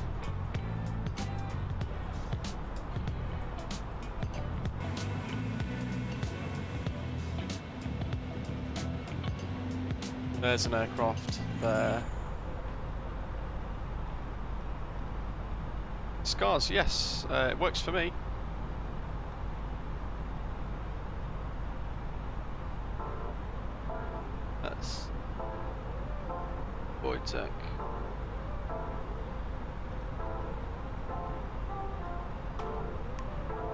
Narsarsuaq traffic. Greenland 165 is inbound, runway 069 DME. The circle to land, runway 24 will report on downwind. Speed brake arms, flaps 2. Narsarsuaq traffic for line 830 is go around. They completely missed the runway. Oh. It comes at you fast. Comes at you fast, brilliant. So there's a go around coming straight towards us. There's the runway. Let's continue down now. So we want, I don't know, let's set 2000. We'll just see what happens here. X1111. That is 2000. There's the gradient there. It's about 1,000 foot for that hill. Right. 8 DME. Almost. So now we're going to head up there.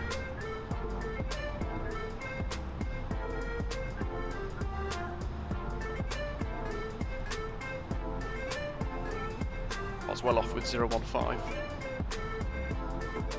There's Wojtek. Let's get rid of this music so I can concentrate because it's proper trippy. Oh dear. Yeah, don't put my nose down that much. Crikey.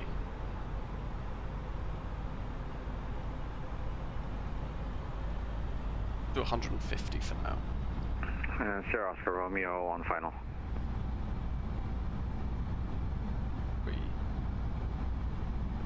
Good grief, look at that.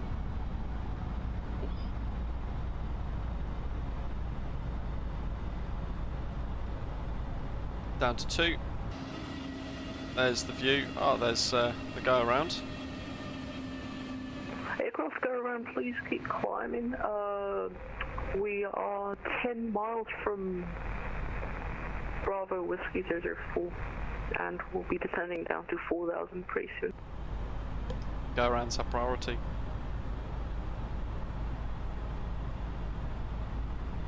An aircraft goes around, they've got priority. I'm now at 6,800 feet, the go around aircraft. Okay, we're almost coming up to the field.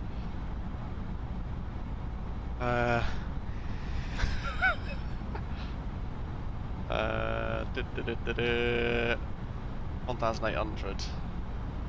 I make a little adjustment to that. Okay. There's the hill that we're going to be brushing. If I go a little bump there, it's going to be too tight. Might be too tight.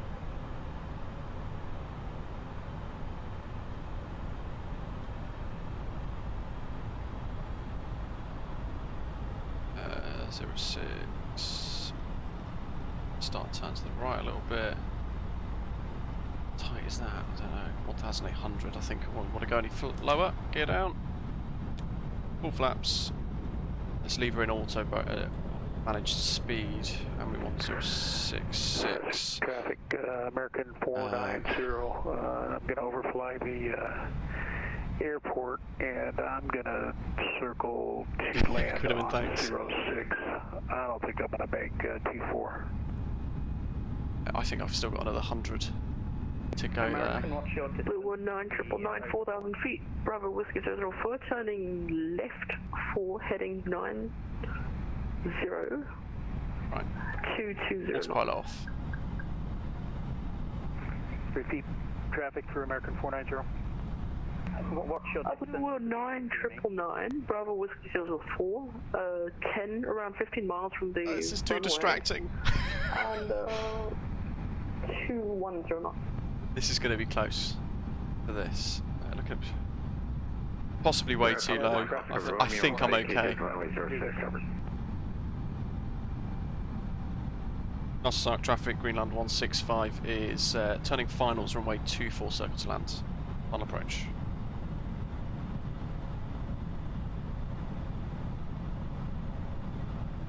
Max, let's get 30 degrees. How's that wing? Good grief. Too much going on. There's the runway. Have I overcooked this?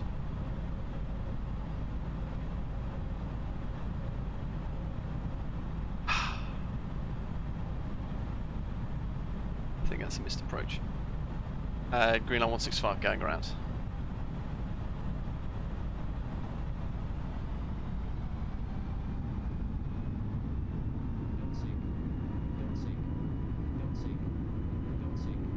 Line 830 is entering the procedure again for another ascent at landing runway 24. So, Blue 999 first inbound, turning left-bound for the circle to Well, I wasn't far off. We'll try again. Right.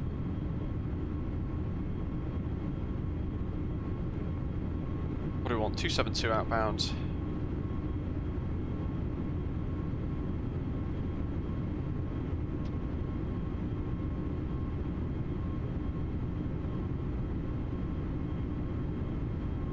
It's kind of tough to see the runway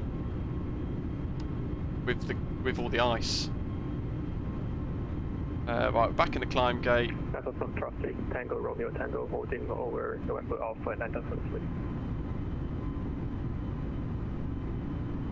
Alberto, yeah, it's they take a leaf out of the American Airlines book. Sure, Papa Mike Oscar Romeo is going to grab some lunch. Good luck, guys. Have fun. See ya.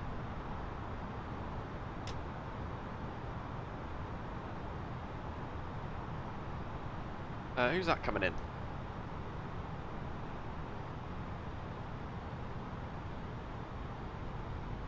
Whoever's facing towards me, that's me.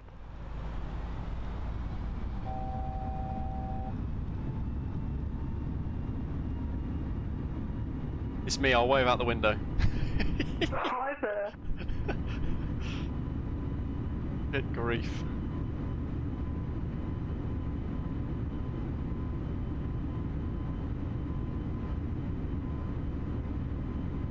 Right, so ground spoilers are still armed. We'll drop it down to flaps 1 and then we'll ride S.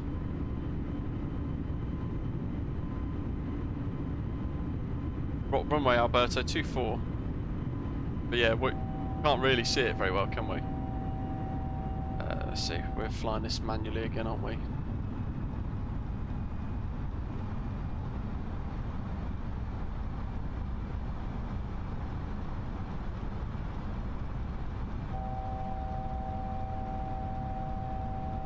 Dear me.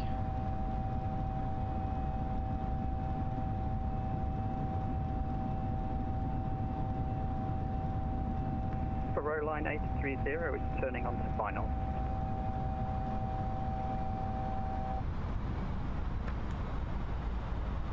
There we go. Blue 999 turning finals. Fingers. Blue 999 Sorry. turning right bound to final approach. Dan, I think you're right. Runway 24. I think you're right. We've got to try these things. There's an aircraft in front of us actually, isn't there? Who's in front? Ah, there. Gotcha, visual. So I'm going to extend. Give him a couple of minutes. I mean, the go-arounds, if we have to go around, it's going to happen very quickly, so I guess spacing's not too much of a worry, but if they get down properly, the issue there is going to become the fact that you've got to backtrack, so you need another 2-3 minutes behind.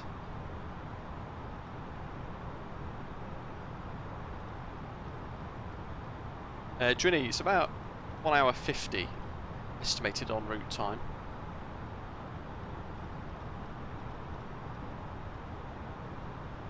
Actually, it's for 06, right. Get this turn coming. The other question is, how many go-arounds do we do before we get a crash to desktop, because the sim gives up? Blue 999 Bravo Whiskey 200.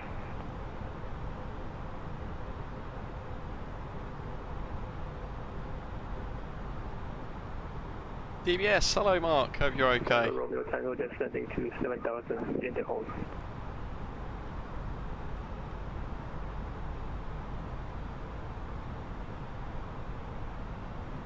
I've got another 6 tons to burn before we get into difficulty.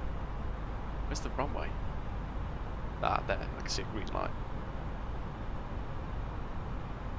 So actually, I'm now going to break off for a downwind now. Try it a little differently. There's a little dip here in the terrain that I want to make use of, I think.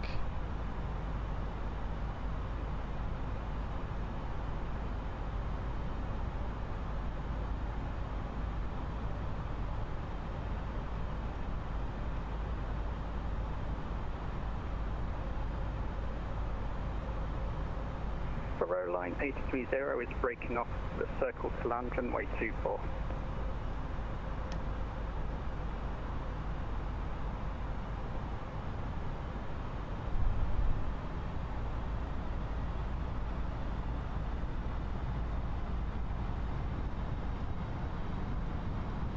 I have to do an orbit.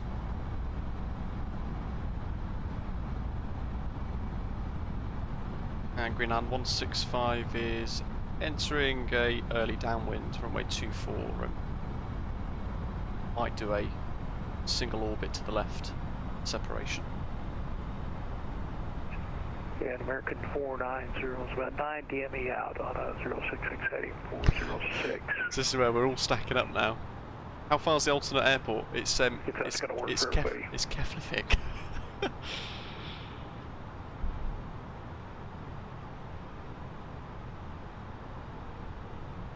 That TCAS.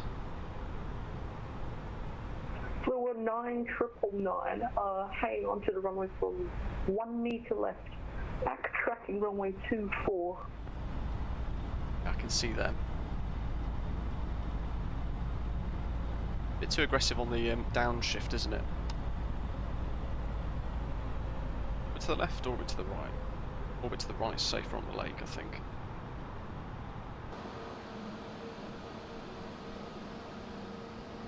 God, I mean, it looks stunning, but it's incredibly dangerous, I guess.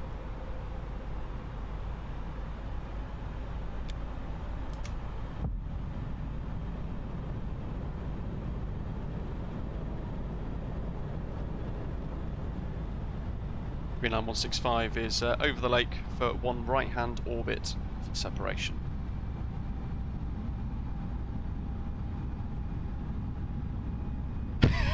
Yeah, Shamrock. Yes, very much so. Okay, so we'll do a right-hand orbit because we're over the lake. That's a bit better than turning towards the terrain, unless we get these fantastic views.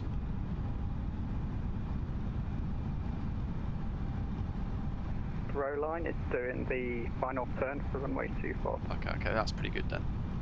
So separation-wise, oh, there's an aircraft behind us. American 490 is a 6 mile final for 06.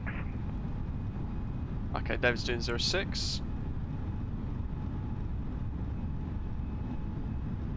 Fluid 9999, you need to nail the speed on the approach. If you're too fast, you'll go down the drain, so be careful. Right, David, can't see him.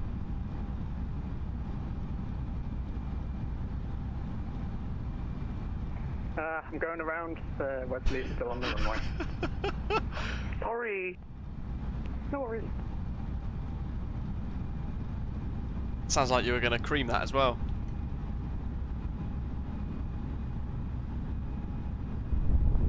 Well, I think so. Let's go around there somewhere. Ah, there's David. American 490 is on a 4 mile final. Aircraft. Hoping for good luck. And Greenland 165 is downwind 24.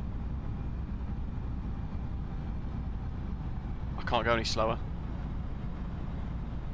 There's the go around. Look at that. Oh wow. David, do you need me to do another right-hand orbit for you?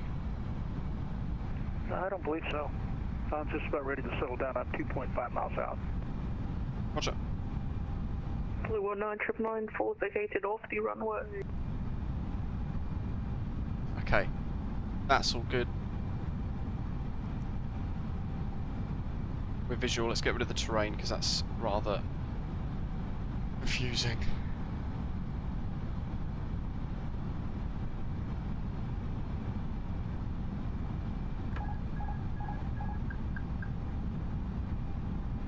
Doesn't help that we've got a 6-knot tailwind.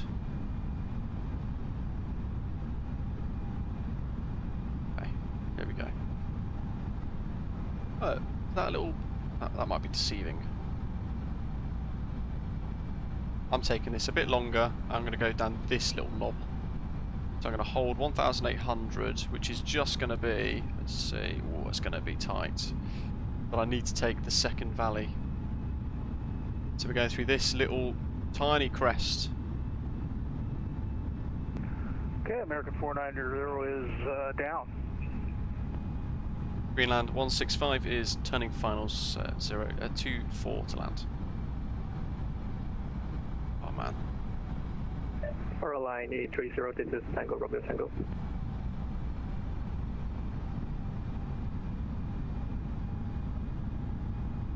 Uh, 300 foot. 200, watching the radar, 250, 240, 230, 200, 180, 160, 150. Wow. That gets low, doesn't it? Blue 199, taking both spans 1 and 2. There's the runway, got it. Okay. And let's start turning in. There's the warehouse, I'm going to use that as a reference point for my turn. I think we've got this now. For row line 830, it's extending to 11 miles before turn for procedure. There's the warehouse. For line 830, are you going to do the 06 point? Here we go. We've got it. Runway 06 and I'm happy with this. 24. Trees in the way. Roger that, we're going to start our approach after this. It's like an assault landing. Tango Romeo Tango. There we go, that's a bit nicer. Glacier for 24. Quick correction. Hard correction actually, wow.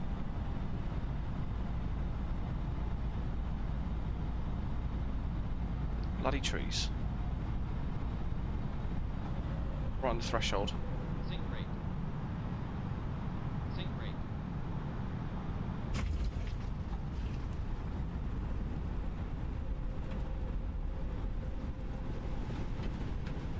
Here we go.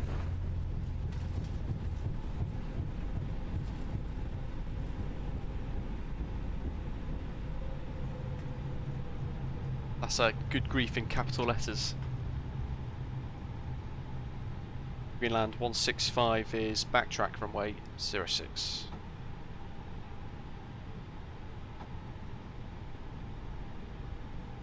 No call outs. That's the other problem, because it's you're kind of really having to judge.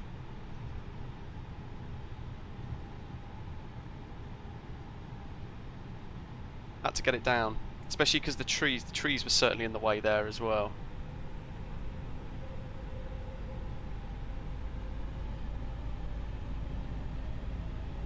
Look at the scenery, wow.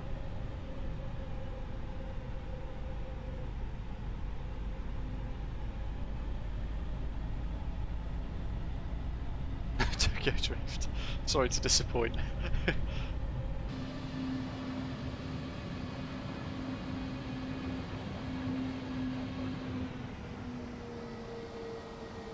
Trying to get really good screenshot quickly with the trees in the background, the terrain. Look at that. That looks stunning.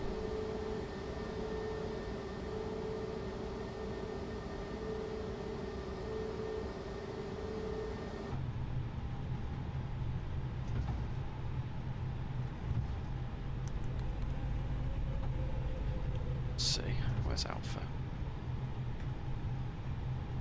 I might need Bravo.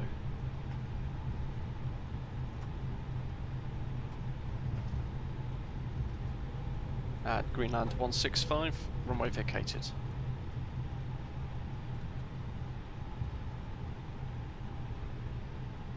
Tango Romeo Tango is charting the outbound with the Glacier approach runway 24.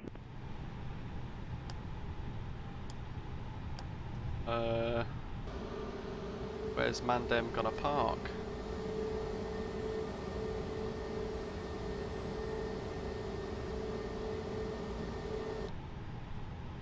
Go over here. So we've still got 2 or 3 left to get down, haven't we, I think?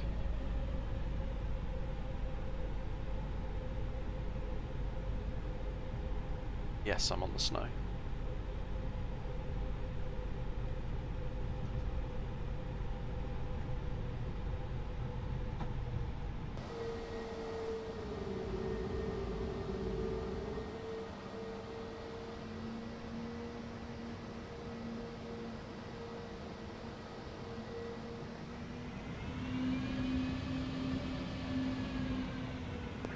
Line 830 is going for third time lucky for runway 24 and starting the circle to land. Oh, wing strike.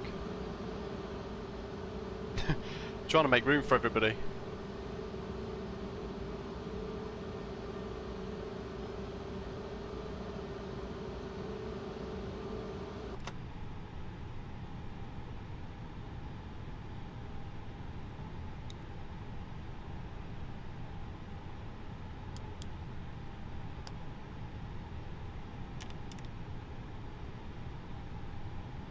David, definitely. And 2 more to land, perfect. So all that's on, we can do that. There's the chocks.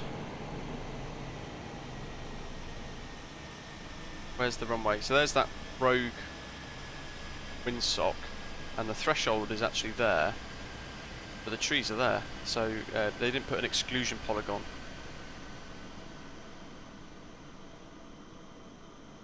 And that's where we went wrong the first time. We took that little bit of the hill just there, when actually, second time around, we took the gap through the glacier there. Madness. Now we're just looking out for the next approach attempt.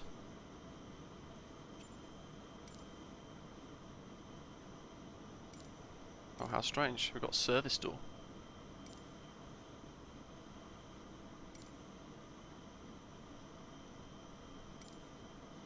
Oh, here we go. Oh, he's going for the tight option.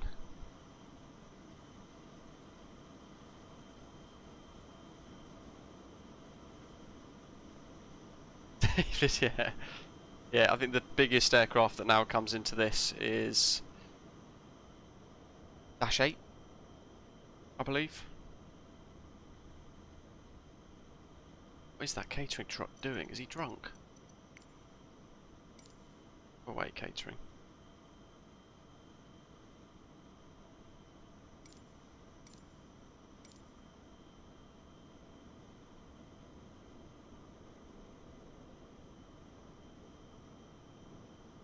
Oh, it's a tree skimmer. Wow. Yeah, he saved it. I think he's looking good. He's looking good.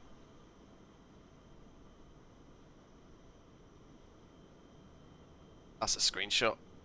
Right there. He's down. Is he? Oh.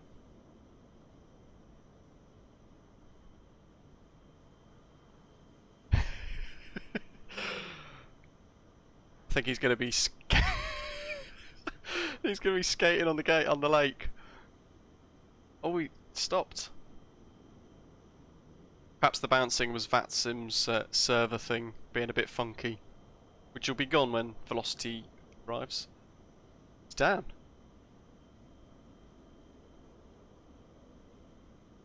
August, hello. What have we got on Volanta? Let's see, we've got...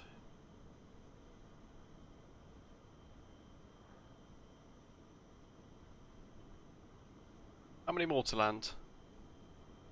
Oh, I'm going to show you Volanta in a minute. It is... Row line 830 is down, boys. I'm backtracking such to a mess. the terminal now. Look good. Could have been better. Didn't crash.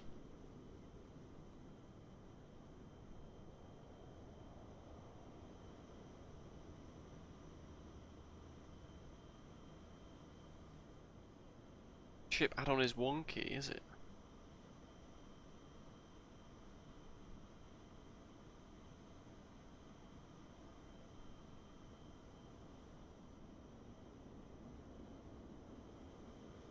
Ah, fantastic. August, that's good to know. The am I doing across the pond? Hopefully. If I do, it'll be in the 787 Heavy Division mod, though, of course. Virtual Aviator VATSIM Velocity is going to be a new server introduced by VATSIM. That's everybody. So let's go Volanta. You can see here our approach. Let's have a quick final check here. RT. Ah, no, there is one inbound still.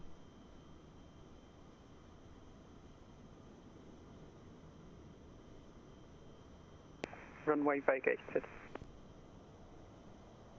Is there still one in? Tango Romeo Tango 10 DME Yes. for runway 24. There we go.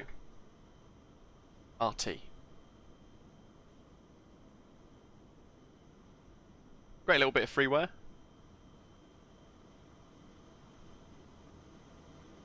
Looking pretty cool.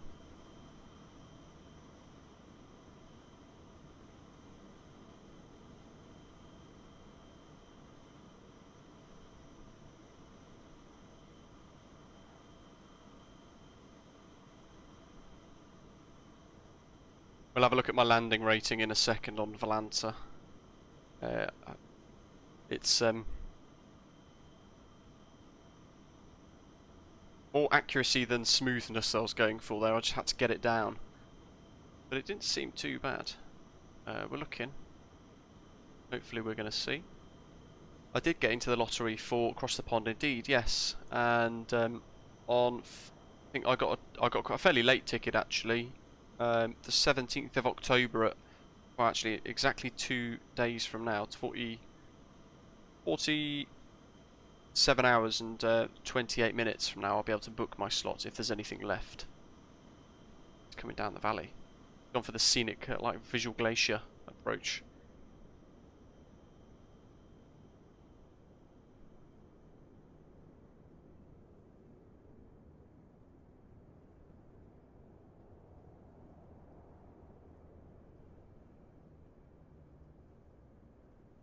Gonna pop out any second into view, I think.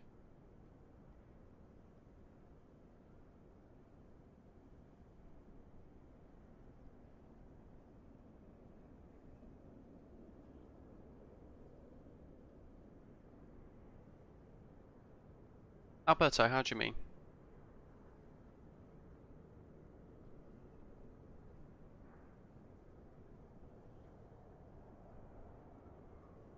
August, I'm not sure what route I'm planning yet, to be honest. I was going to take Heathrow, but apparently all of the earlier slots have gone, so it's not going to be Heathrow anymore. So now I'm... Hello. So now I'm really not sure. That's rather interesting.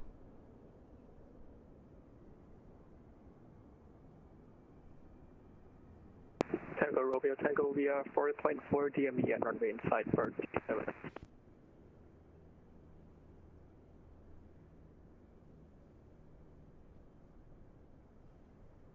I see, there's the correct windsock. But again, they've not done an exclusion polygon for that one.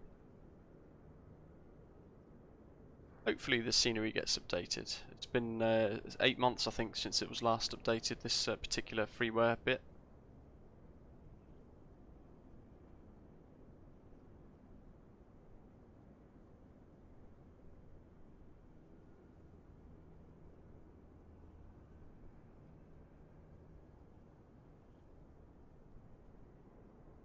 Ah, yes. Oh. Huh?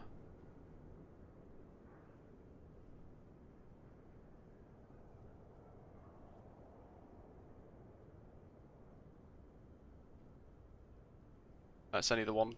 Weirdly, VATSIM put them in twice. How strange. It's sorted itself out now. Roland, good to hear. Sounds like another weird little bug. RT, I'm sure, will have this nailed.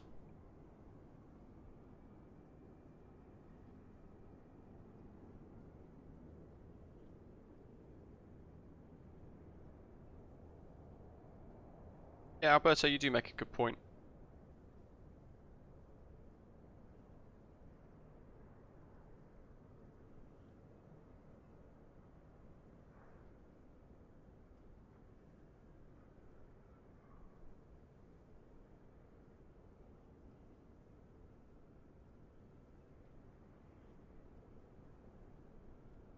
Hey bro, hello, welcome. Ignore the trees being there, folks, because everybody's going to have different scenery, for example. So that looks like an absolutely fantastic final approach from RT. Ignore the bumps. That's usually VATSIM server things, where it's trying to work out where the aeroplane is. Yeah, Matt. Or Matthew. Tango Romeo Tango backtracking runway 05. Correction 06.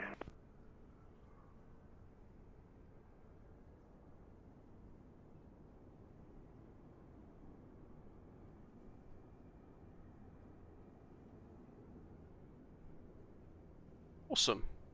We've actually all, I think we've all made it. And look how scenic this is around us as well. Nice landing. Nice landing. 06 looks like a stunning approach as well, if you're coming in over that. Wasn't that good.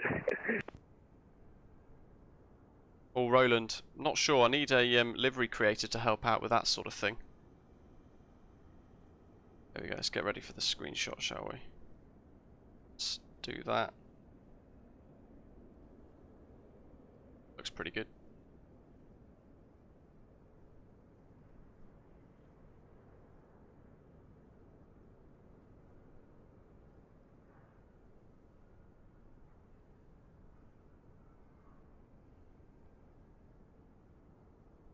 Oh, there is an aeroplane coming in. Who's that? They're not showing up on Volanta anyway.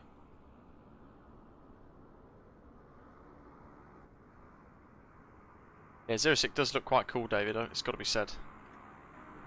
Not sure who that is.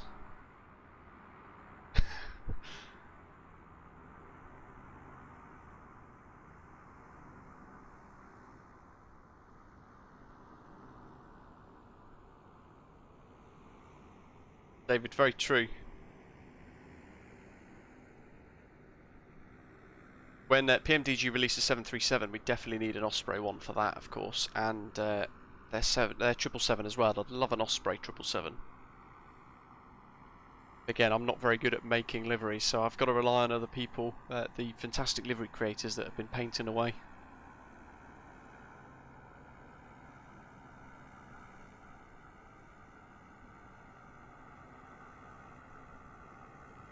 Yeah, Alberto, it does sound fairly correct, to be fair.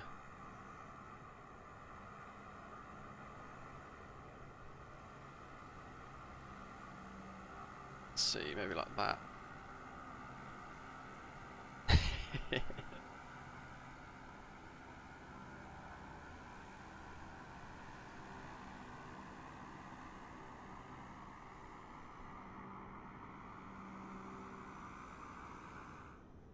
This is Tango Romeo Tango. Is there any place left for us to park in near the terminal?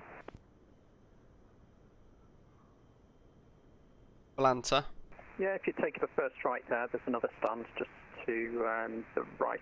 That's so we came in via Narsarsuaq, and then we did the sort of like the DME procedure there. The first one we did was actually the one that's wider here. It actually looks pretty good, the charts. And then we broke off here, 9 DME, 8 DME, broke off for the downwind, and then we took the turn too sharp, really.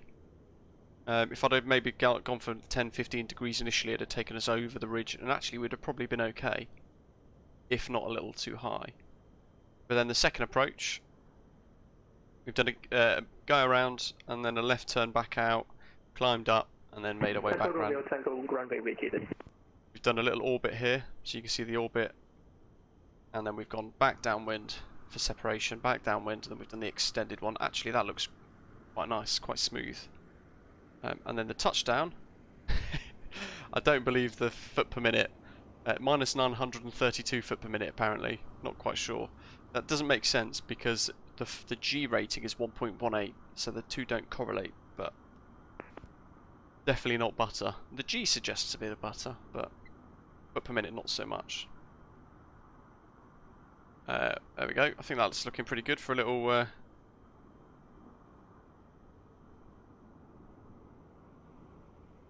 screenshot. We've all made it in, which is pretty good. 931. Yeah, it doesn't sound right, does it? It was firm, but I had to get it down on the touchdown markers and get the brakes activated, get the reverse thrust out as well.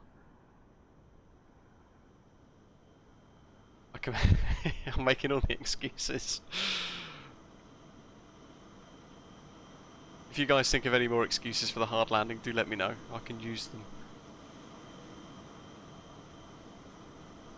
If you want any of the links to anything that we've used today, that looks pretty cool, look at that. If you want any of the links to anything we've used today, freeware scenery, aircraft, the whole lot, then do check the links in the description down below, of course, as well. Oh, rolling perfect. Everybody's made it in, so good stuff. Really, hopefully everybody enjoyed it. Everybody who flew along, everybody that's been watching the live stream as well. Thank you. Hopefully you guys have all enjoyed it. No streams over the weekend because I'm back at work, but I'll be bringing you guys some more live content over the sort of week ahead as well.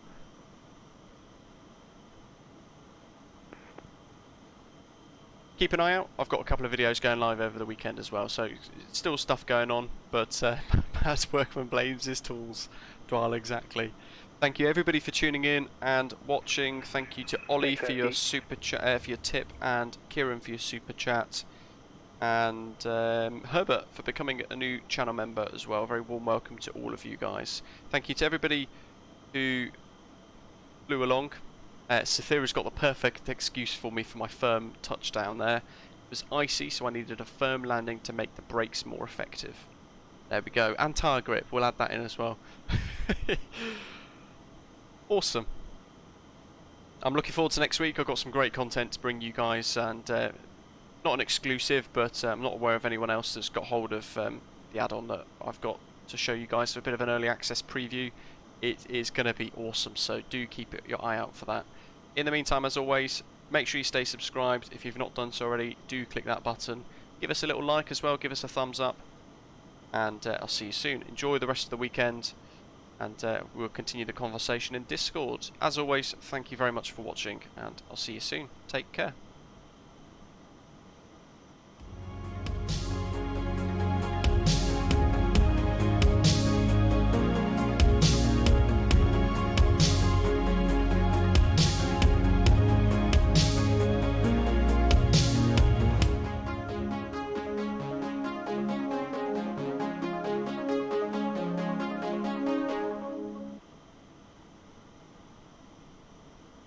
Thanks for the challenge on this one, guys. Didn't have a good few go around, though, especially when left so early.